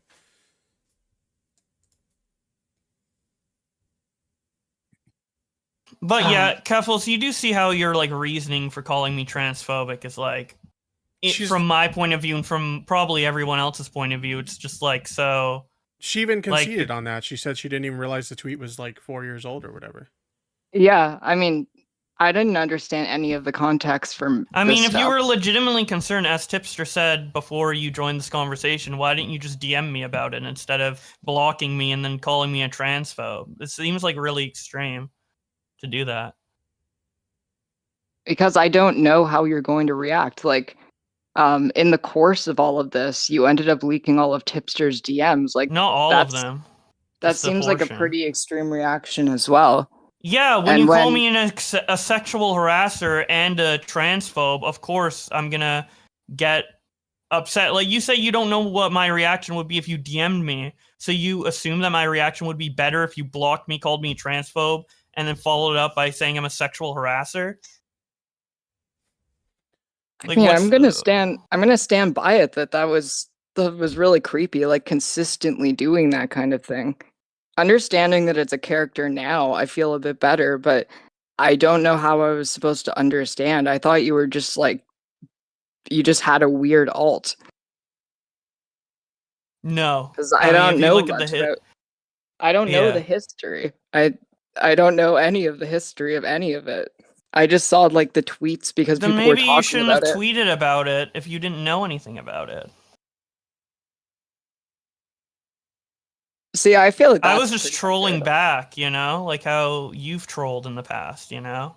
And I thought, you know, because you went aggro on me, and I'm like, okay, how do I respond to this? I could get angry. You blocked me. I can't talk to you about it. Why not just play into the character a little more and, like, kind of let you know it's a joke? Like, hint, hint, wink, wink. Like, I don't actually have a 9-inch cock and want to fuck you, you know? Okay, well, I didn't So know. that was my approach, but Do you think? Can I ask you a question, Bo Blacks? So like, obviously, Yeah. you're upset with like she said that like, you know, you were sexually harassing her or whatever, and I can understand why those tweets would make her feel uncomfortable 100%. Do you think it's kind of like fucked up to kind of like turn it around and say, well, like she was harassing me, she sent me like a video of her jiggling her tits when it's like it's a meme about her like imitating yeah, but mine's Rouge a the meme Bat. too. But Mine's like a you, meme too. but you can understand how like okay, she's like saying I'm sexually harassing her, and then you flip it around and do the same thing. You can understand how that's kind of fucked up, right? Yeah, it is kind of Wait, weird, like responding She to an made accusation. sexual messages to me and say This it's a isn't joke, sexual. and then I do it It's a back. meme. It's a meme of her impersonating Rouge the Bat. I'm not even into dudes. Like, I was literally like making a joke about jiggle physics in Sonic Adventure 2. I was trying to like connect with you in some way because I always thought that you were cool, but I didn't know how to connect with you. And I think, okay, wait, I was talking about Sonic on stream once, and then someone in my community made a meme. I'm gonna try and bridge the gap here because I know you like Sonic. Well, I was trying to meme with you on that account too. Like, I'm not But like I didn't know about the horse thing. Like, and then responding to like the accusation, which is, are we fucking or not? That's just, dude. Also, the accusation was I'm transphobic, and then I said, on the alt account in character, women can't keep the answer straight. I referred to you as a woman. Wouldn't that answer that I'm not transphobic? I think the issue is that you're assuming that people know what you know. Well, not everyone knows exactly everything Yeah, I mean, that like you a lot of know people about didn't the even know this alt situation. account existed until you accidentally leaked it on stream. So like, there's a lot Yeah, of of lore that's course. there that like people weren't. But privy why to. would she accuse me of being transphobic without looking into it? And she assumes I know a bunch of things as well. Like, I knew that, like, oh, you were joking about jiggle physics and not like trying I mean, to do some weird shit. to be I don't fair, fucking know. that tweet is very, very like the DMs that you leaked about that. It's very clear what the intention is there. And I think my tweets are very clear as well. I feel like if you were to show any person that account without giving them the context that you just gave us on this stream, they would not know what they were looking at. Then why, when I tweet out the jiggle physics thing, without giving the context of you saying it's not a joke, everybody thinks it's sexual harassment as well? It literally goes both ways. Because you're part, And like your audience is cross-pollinated with Nick and Tommy. Yeah, you got to understand there's like a lot of people who follow you that they already don't like her already. They have like preconceived notions against her. So no matter what you say against her that's negative, they're just going to be like, yeah, Bo Black's call her out, man. Keffel's audience you know? is cross-pollinated with trans allies and stuff, and I don't think that's wrong. But saying I'm a transphobe in front of like an audience of primarily trans pro people, it's really damaging. It literally, all the arguments you're making towards me can be applied to Keffels equally, if not more. Right, so. and I'm not trying to like attack you. I'm just trying to like explain to you. You can understand why these things can be interpreted this way. That's all I'm saying. I'm not trying to like make personal attacks at you or like fuck you, Bo Blacks or anything. I'm just trying to explain it to you. Like this is why these things can be interpreted in these ways. Yeah, like But literally, it was. You went after me before I even made those responses to you on the alt account because of a tweet that I made 4 years ago. You went at me unprovoked when I've never, ever, ever, ever even like said anything mean to you before, besides like the Coke thing when I thought you were calling me transphobic, which we discussed in DMs. Yeah, so it's no, really out of the blue and kind of fucked up, in my opinion, for you to instigate this. I don't think it's fucked up, and to be call fair, me transphobic? the situation was instigated by you in the first place. No, it wasn't me. 4 years ago? Not I 4 years instigated ago. before I even knew you? Because this started back when I made the tweet about Euphoria Tori, and you were asking me to name We names. resolved it in DMs. Right. So like when I see that screenshot, and I wasn't looking for the year on it. I just saw that it got leaked. I wasn't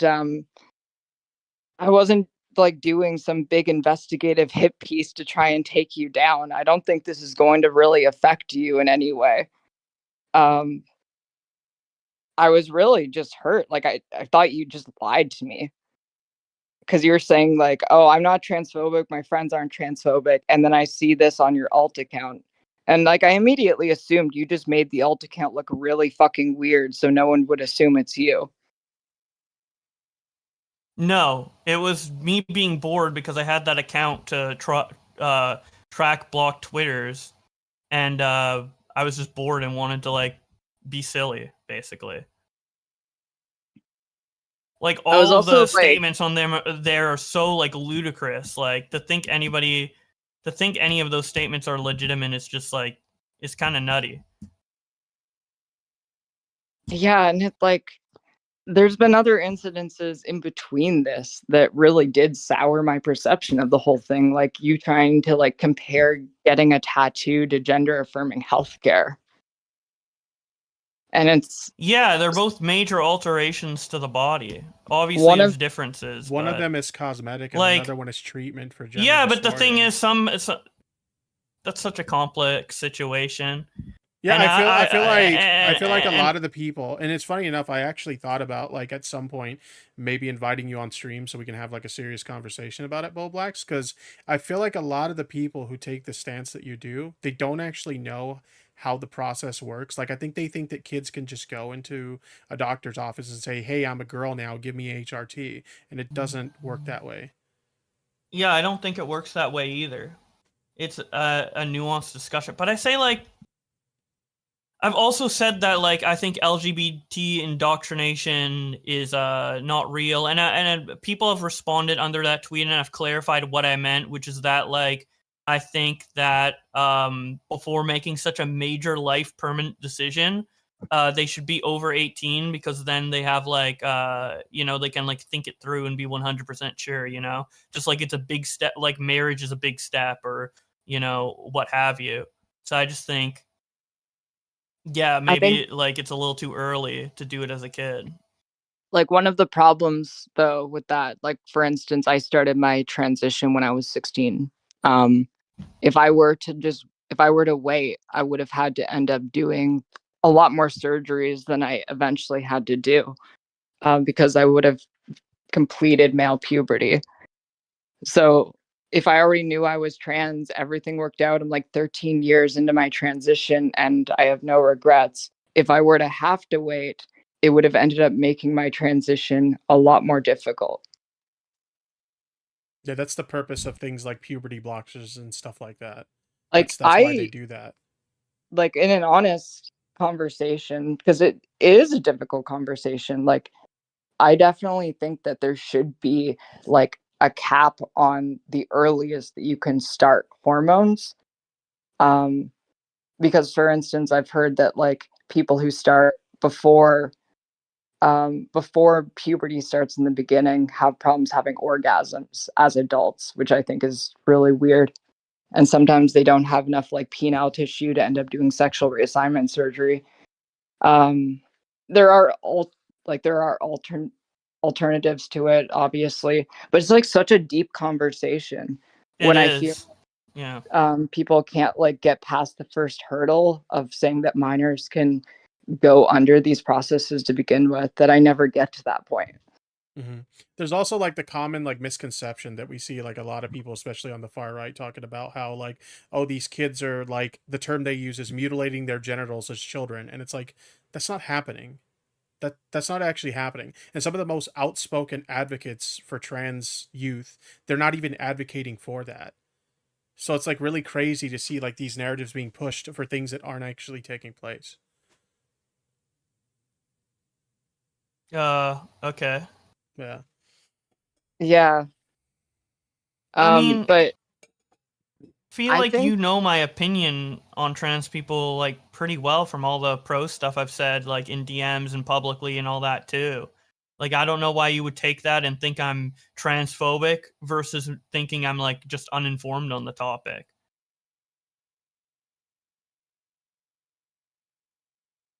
I think it really, I don't want to do guilt by association. It really does come down a lot to that.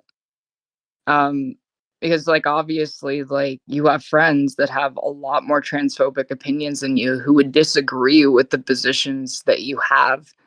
And Yeah.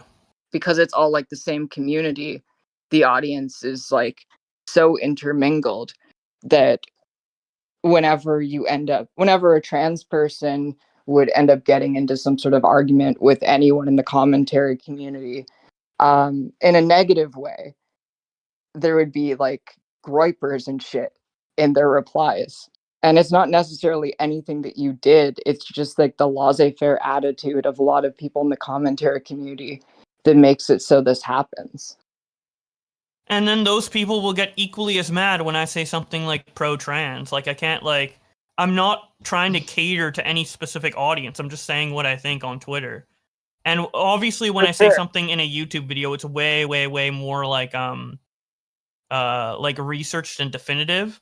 Like Twitter, I just kind of just throw out like kind of opinions I have for the sake of starting discussion or whatever. But on YouTube, I'm very much like firm in everything I say. And my YouTube audience, I mean, it's literally like multiple times bigger than Augie and Nick's, and it's like, you know, it's not all the same audience, but No, regardless of all that, it's just like I've really appreciated, because like of all of the people I've mentioned so far, you've been like the most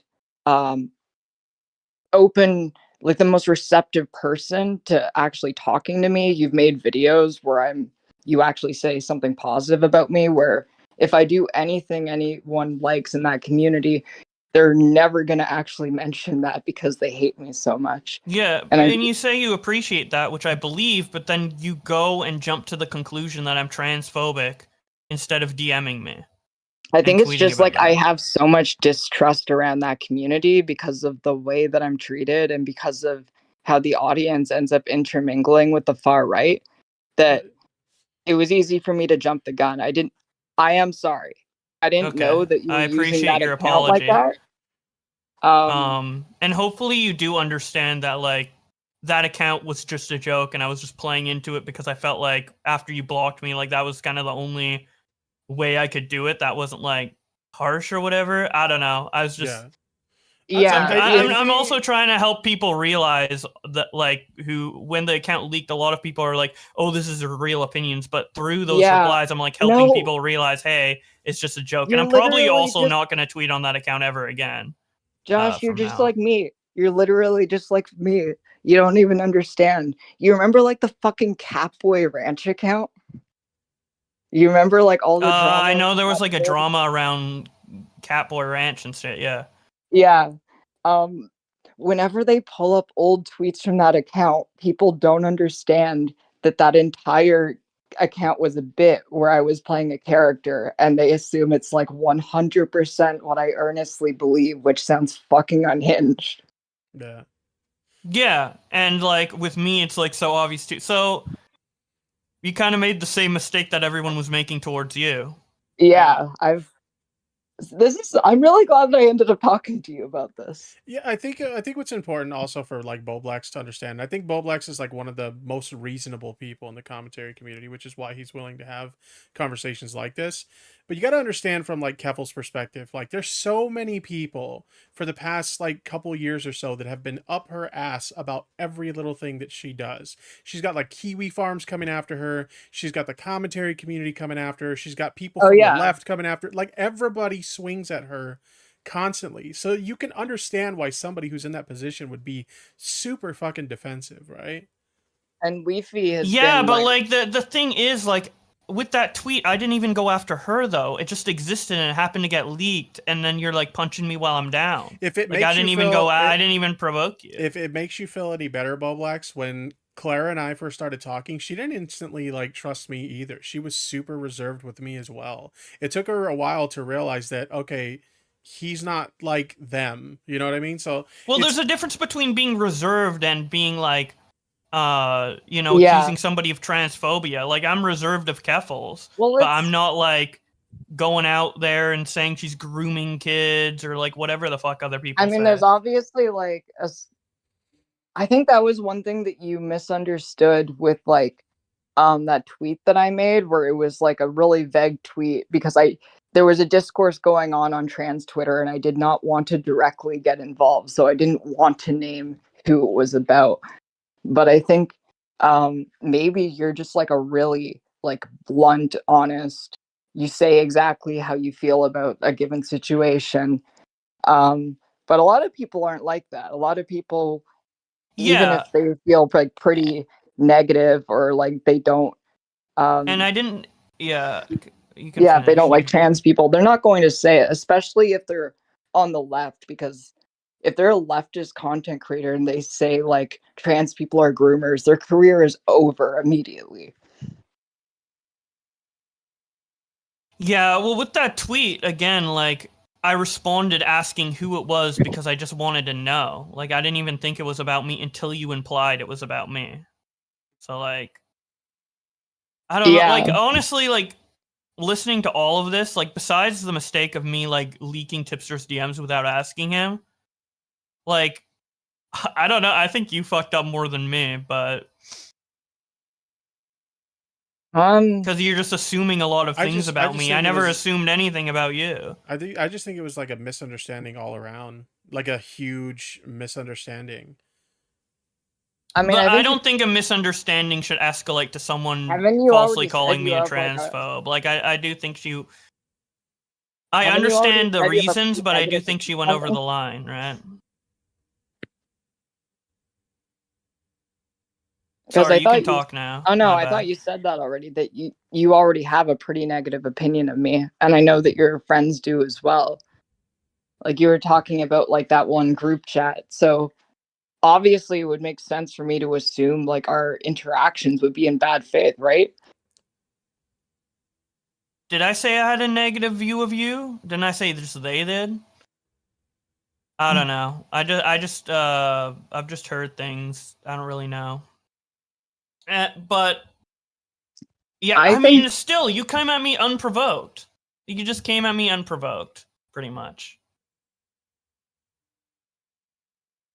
Yeah.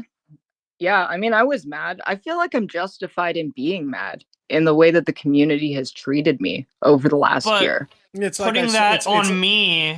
But it's not fair. It's like I said, I can agree with you, Ballblacks, that it probably wasn't fair to like put that on you. But again, you have to like understand her perspective that she has so many people constantly coming at her, so she's going to be defensive. That's all I'm trying to say. Is you can understand. You can understand. I think that there's And I have people coming at me, calling me fucking all sorts of shit because of this fucking DM leak or this account leak. You know, so it's like I don't know, we all have to deal with shit online. Like, we should treat people as individuals, not as like an extension of a group. For sure, but as much as we can recognize that people are individuals, group dynamics do influence individual people's behavior. Like, people are going to play along with what the group dynamic is because they don't want to get ostracized from that group. I could speak with that from personal experience. When I was a part of the commentary community, there were behaviors I had engaged in that I wouldn't previously engage in, just because it's like, oh, well, that's like what we do in this community.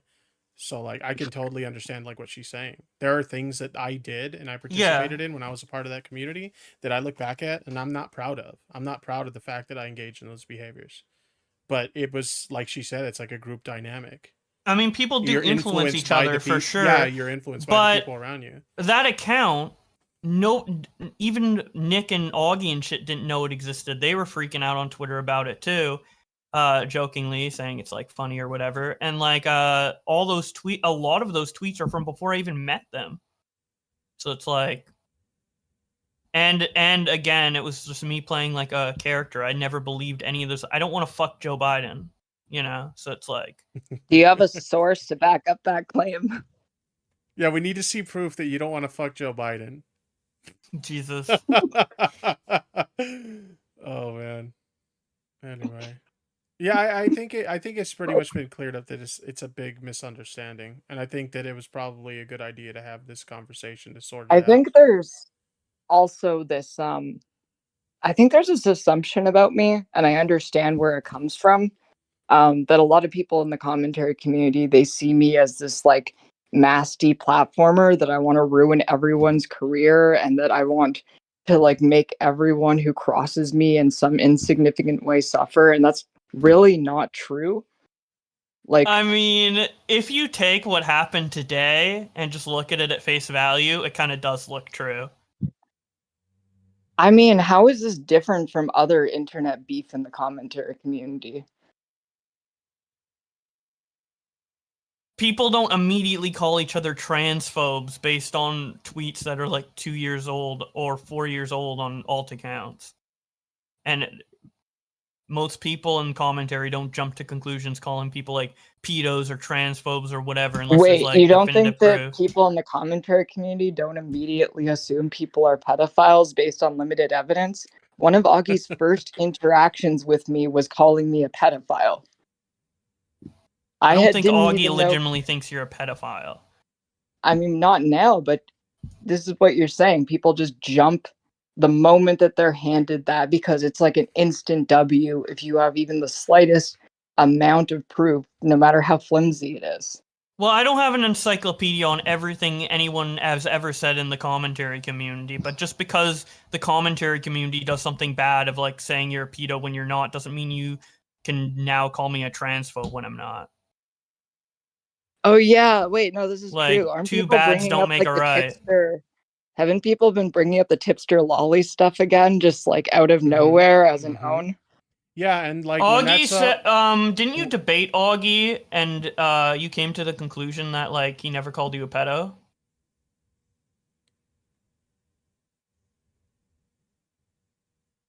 I remember a conversation with her and Bosch. Oh, that one. Yeah. I mean, he was really as far as I remember, he basically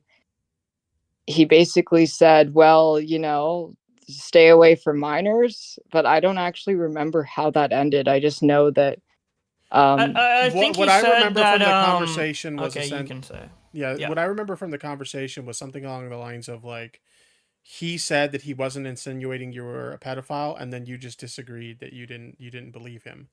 That's kind of like how it ended, if I remember correctly. I thought the argument was just about Keffels keeping her Discord 18+.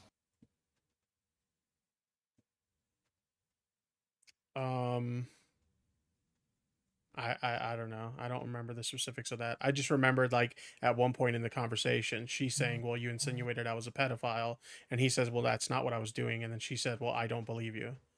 I don't know, like Keffels. Yeah, we're going really off track. Yeah, we're getting kind of But lost like, in the weeds here. I feel like I'm saying that Keffels was pretty unjustified in calling me a transphobe based on all this stuff that I mentioned. And it just seems like Keffels just keeps bringing up excuses like, oh, but Augie said this, oh, but Nick said this, oh, but... She already conceded on yeah, that I point. know. I know. Yeah. But I'm just saying. Yeah, no, That's how I feel if you're part of a group, I feel like it's not guilt by association to assume that you might agree with some of the stuff that they're saying, especially when you won't like. So when you say stuff and Tipster's friends with you, and then people assume that Tipster endorses everything you say, you think that is like a fair assessment for them to make as well? What's an example of something that happened recently like that? I could tell you one. There was you made a joke in response to Keemstar where you called him a pedophile, and everybody got super mad about that. Like, well, why is Tipster okay with them calling her a pedophile? And they started trying to dig up clips of like, can we find a clip of Tipster defending Keemstar's relationship with Brantley? And it's like, well, what does that have to do with anything? Yeah, I did defend his relationship with Brantley because there were like retards on the internet saying he was a pedophile for dating a 19-year-old girl, which is legal fucking age, right? So what does that have to do? Me defending his relationship because it's not pedophilia. What does that have to do with Keffels calling Keemstar a pedophile as a joke? Yeah, I mean, it's not pedophilia. I still think it's really gross, but it's not pedophilia. He's not legally doing anything wrong. So that's like an example of like people were like, well, why isn't Tipster like calling this out? Because she called Keemstar a pedophile. And it's like I'm not I don't dictate what Keffels says. She's her own person. Yeah. When Keffels consistently like makes over exaggerations about what she thinks about people to the point of labeling them in that way, and then people think that she's out to get everybody, isn't that a fair assessment? Like, who am I out to get? Keemstar by calling him a pedo? Isn't that a fair assessment for someone to make based on looking at that tweet? I'm not the first person to call him that.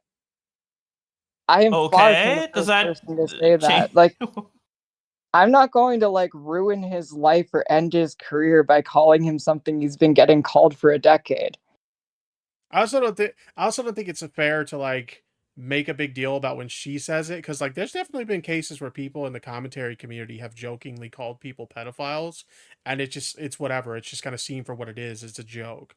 Like, I can't remember who it was, but I want to say like 2 years ago, there was somebody that Augie called a pedophile when he got really mad in an argument against him. I don't remember who that person was. It was like some like little try-hard small commentator, right? But to act like Keffels is the only one throwing around pedophile as a joke is pretty dishonest, because a lot of people do that. I think this is I what I never was... said that. I just said that like it's reasonable to think she's out to get people when she's labeling them like transphobes and I do think it's kind of weird though to be like, oh man, Keffels like called someone a pedophile, and it's like, well, you guys have done it too as a joke. I mean, when the lolly shit was happening, there were jokes made that insinuated I was a pedophile, and like people from the audience came away from that thinking that I was a pedophile who like consumes lolicon. Well, when Keffels just called me a transphobe this morning, this is what I tried to was that explain a to joke? Augie. This is what I try to explain to Augie. Sometimes when you guys joke about stuff, the dipshits in the audience don't get that it's a joke. And so like with that situation, they made a bunch of jokes about me defending lolicon and shit like that. And so the audience came away from that thinking I was a lolicon and a pedophile. Okay, but you could see why that situation, like, I'm just gonna be real, because when I had the conversation with Augie, I was trying to keep things cordial. I was trying to go my own way, but also keep things like we weren't leaving on bad terms. But I'm just gonna be real. That's why the whole leaving the commentary community thing, that was the bridge burner for me, because I'm like, okay, maybe you guys were joking, but the audience came away from that thinking I was a fucking pedophile. That was the bridge burner for me. That's why I decided I'm done. So now you guys don't have to question it anymore. Now you just know. Yeah, well, if anyone calls you a pedo, I'll go out of my way to say, hey, Tip's not a pedo, chill. But, so I haven't seen that. But, like, you say like, oh well, Keffels makes jokes about pedos too. Was Keffels calling me a transphobe today a joke? Didn't seem No, like it. I didn't make it as a joke. I don't So like throw it around as a so joke. when people see those types of tweets and then say you're trying to like go after people and ruin them, isn't that like a fair assessment based on the tweet you made today about me? No, I don't think so. Like, I don't think that saying that automatically means that you're getting ruined or that I want to ruin you. I don't. Well, it won't like obviously like end my career completely, obviously, right? But saying that like I'm transphobic in front of like 100,000 people plus on Twitter is not helpful and is very damaging to me, especially when I'm trying to share my beliefs in a community that you admit is a little too like right wing. Like I'm coming out sticking my neck out being like, hey, no. I mean, I'm pro-trans or whatever, and then you just call it a lie. Like that's kind of to all the people who, you know, would appreciate me saying that. Like, what's that going to do? Just alienate all the pro-trans people away from my audience and help me continue. And then the only people left are like the transphobes. I'll make a deal with you. I will literally never say anything like that ever again, and I will be your number one fucking hype trans woman forever if you actually call out Leafy. Because it's like he's calling for trans holocaust on his stream. He's like dead naming me consistently. He's like going after. He's genuinely said fucked up things on his stream. He's yeah, like going... I've noticed. You don't need to be a hype girl for me. You don't need to be a hype girl for me, but I will say, like, what Leafy is saying, even if it is a joke, which I don't know if it is or not, but even if it is, like, regardless, it's, like, fucked up. He's going, like, way too far. Yeah, because the thing is, like, I understand, like, some people, like, make edgy jokes or whatever, but I don't think that a lot of times when they make those jokes, they realize that those jokes bolster the opinions of legitimately bad faith actors. I don't. Well, I think maybe Leafy does realize that. I don't like what Leafy's doing at all, and I'll say that. Yeah. And, I don't know if I have said that. I mean, I've always had that opinion, and I've said that in streams. I don't know if I've said it in private, public, whatever. But yeah, I'm comfortable saying that. Like, I'm not gonna lie about my opinions or whatever. But yeah, you don't need to be a hype girl for me on Twitter. You can just like. I'm okay. That's fucking based. Thank you, because like the only thing I've seen the commentary community say so far was that one incident where Destiny talked about trying to deplatform Leafy from Rumble and like siding with Leafy. I haven't seen any condemnation, and he's going so fucking far. Like, what was Bo Black? Because I'll be honest, like I have most of the commentary community blocked or muted at this point, so I have no idea what's going on. What was their take on what he did to Destiny's wife on stream?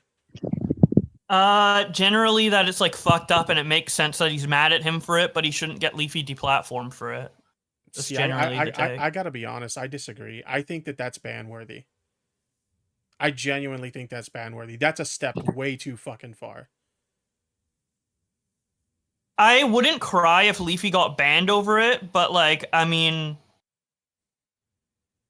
I don't like wanna, if it were me, if it were me in Destiny's shoes, I would 100% be behind the scenes screaming to the person at Rumble, "Why are you allowing this to happen?" Yeah, my criticism of Destiny is that he said the reason he won't have Leafy on is because he's clout hungry and trying to reestablish his audience, which I think is a cope. I think the real reason why he wouldn't want Leafy on is because of the leaking nudes and all the crazy trans shit he's saying, and that is a legitimate reason. But the reason he brought up, I think, in my opinion, is cope, and that was my entire argument. As for everything else, like. Yeah, Leafy's definitely like going off the deep end. I don't like how far he's going with the stuff he's saying and doing, but yeah. I mean, to be fair, I don't disagree with Destiny. I think that he is like doing whatever he can to like desperately cling on to any bit of clout that he has left. If he can make these outrageous and ridiculous statements and it makes him stay relevant, yeah, I think that's what he's doing. Because he was always like incredibly edgy, and right now the flavor of the year for edginess is transphobia, and he's gotten way. His comeback right now is way more edgy than he ever was in the past. I'll say that. I didn't used to watch his content, so I actually I think I watched a few videos like in the year he got banned, and yeah, I was nowhere near this. I do wonder if he was always this edgy and he was just dialing it back to try to not get banned, and now that he's on Rumble, he's just like going full hog. But I can only speculate. My feeling is that because the Rumble audience is the way that it is, they're so extreme. I think he's just pandering to them. That's my thought process on it, but I don't know. I have Yeah. no idea. Yeah, no, it's this is sort of what I mean though with why I'm so defensive, why I'm like quick to jump on things, because I'm so used to all of these audiences being intermingled. Like you look at Leafy's chat or like the streams that he does, and his chat is full of people like spamming Kiwi emotes. It's full of groypers. There are multiple swastika profile pictures. He's watching neo-Nazi documentaries on stream and talking to Nick Fuentes. Yeah. And then you have it's pretty Foggy, wild. who's like, Have you never watched one of these streams, Bull Blacks? I watched one of them, and I did not like what I saw. Yeah, it's insane some of the shit that he does on these fucking streams. Like, holy shit. Any other platform he would have been on, he would have been long gone by now. Yeah, of course. yeah, I basically had to make a rule of just like non-engagement with him because he's really obsessed with me for some reason. And like I decided not to engage. He followed me back on Twitter. I blocked him. He's still like doing streams about me. He I did don't know, one the just entire last night, didn't he? Just last night he did another stream on you, right? Yeah, it was just like last night. And I just really wish the commentary community would say something, but it's like that same attitude that I was so critical of. Where like, for instance, with Tom, he will be incredibly critical of me, but then he will have Null, the founder of Kiwi Farms, on his stream and then treat him with kid gloves, even though Null is implicated in multiple people's suicides. He won't even touch the topic. He won't try and refute the topic, even though these are very well documented circumstances. Well, I don't know anything about that, honestly, so I can't comment on it. But yeah, I don't know. I mean, we could keep talking, but a lot of this stuff is like out of my realm of knowledge. So you know, and I do have other stuff to do today, so I'm gonna hop off. But yeah, good talk, I guess. Yeah, I think this conversation was super productive. All right, see you guys. Bye. Later. Alrighty then. Well, that went pretty good, right? Wait, did I get booted too? No, you're still here. You're still here. Okay. What are you up to at the moment? It's probably like crazy late for you or something, right? Oh yeah, it's like midnight in Ireland. I just got in from like hanging out with my family. Tomorrow I'm hanging out with my mom for her birthday. Oh, nice. Yeah. Hopefully that's fun then. That was interesting. Yeah, that went a lot better than I thought it was. Well, because like when I first called him in, I DM'd him and I'm like, you need to get on my stream right now because I'm fucking mad, dude. I was really mad that he leaked my DMs, and like, so the conversation started really hot, but as things kind of calmed down and he kind of started explaining the way he felt, I was like, well, why don't you just talk to Keffels then? Like, I can bring her in, and like if she's down, like we can have a conversation. So I think it was ultimately pretty good that happened. I found it interesting that like when it came to the topic of like Leafy, he started getting on, and just in case he ends up clipping this or someone clips and send it to him, I'm not calling him transphobic or asking for his career to end. This is not what I'm doing. I'm just trying to analyze the situation a bit. I found it interesting that he started getting uncomfortable on the topic of condemnations of Leafy, or talking about like how his friends specifically treat me. Because he doesn't want to weigh in because he knows like if he weighs in, this is going to end up on like RFC or something. Yeah, like it could potentially like rock the boat. And these things happen. I can speak from this for experience where like I'll have a different take on something than the rest of the group. And it's like, oh, Tipster's like a fucking retard. And that becomes like a conversation for like a week or whatever of like Tipster had this bad take that we disagree with.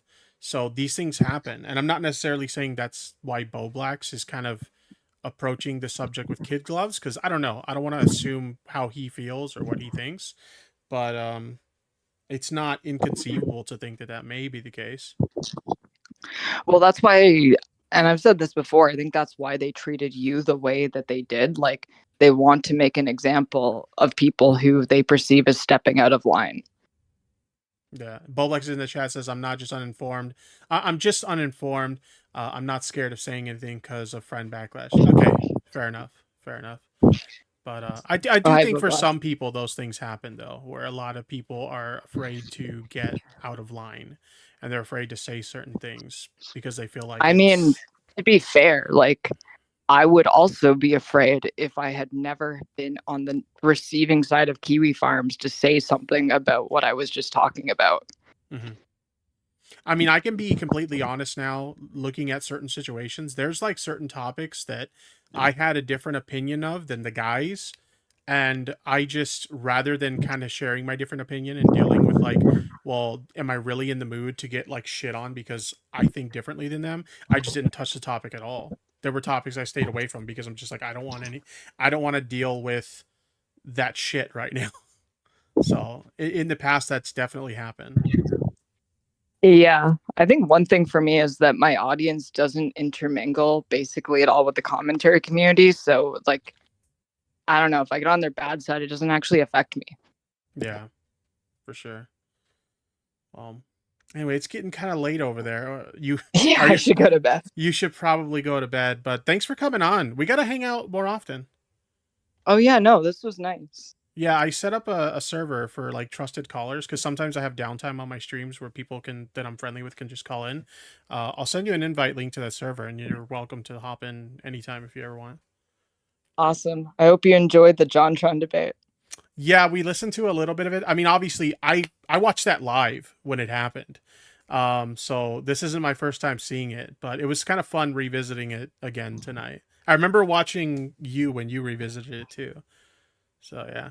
All right. Well, I'm gonna let you go. Get some sleep, damn it. Okay. Peace out. Right, peace. Oh, chat. I gotta be honest. I didn't think that was gonna go as well as it did. Cause I'm gonna be honest. I was pretty fucking mad when I started that conversation with Boblax. I was pissed, dude. Cause I'm like, God damn it. Why is it every time I'm friends with someone that like gets into drama, I get dragged into this shit? So that's why I was like really mad. But I'm glad we had that conversation. I think that some miscommunications between myself and Boblax, and then also Keffels and Boblax were able to be resolved. And then also it gave me kind of an opportunity to kind of open up about some things that have bothered me in the past. And rather than just kind of let it linger, just like be honest about it, So I don't know. I think that was pretty good. How long have I been streaming? God, I've been streaming for 4 hours. Holy shit. I should probably wrap it up now, chat. Yeah, I think that's a good idea. So I'm going to wrap it up. Thank you guys so much for watching. You guys have been awesome. I appreciate hanging out with you guys. Let me see. Is there anybody I can raid you guys away to? Let me see. Who's streaming at the moment? We got Dad is streaming. Bald Gamer. Oh, Bunk's streaming. Oh, I'll send you guys to Bunk. Here we go. All right, guys. I'm going to go ahead and send you guys over to Bunk. I'm going to call it a night because I'm tired. I'm kind of beat. I didn't even finish my lunch. I got so distracted by all this shit. Thanks again, Boblax and Clara, if you're watching this. Thanks for coming on. It's been dope. All right, I'm going to end it, guys. Peace out.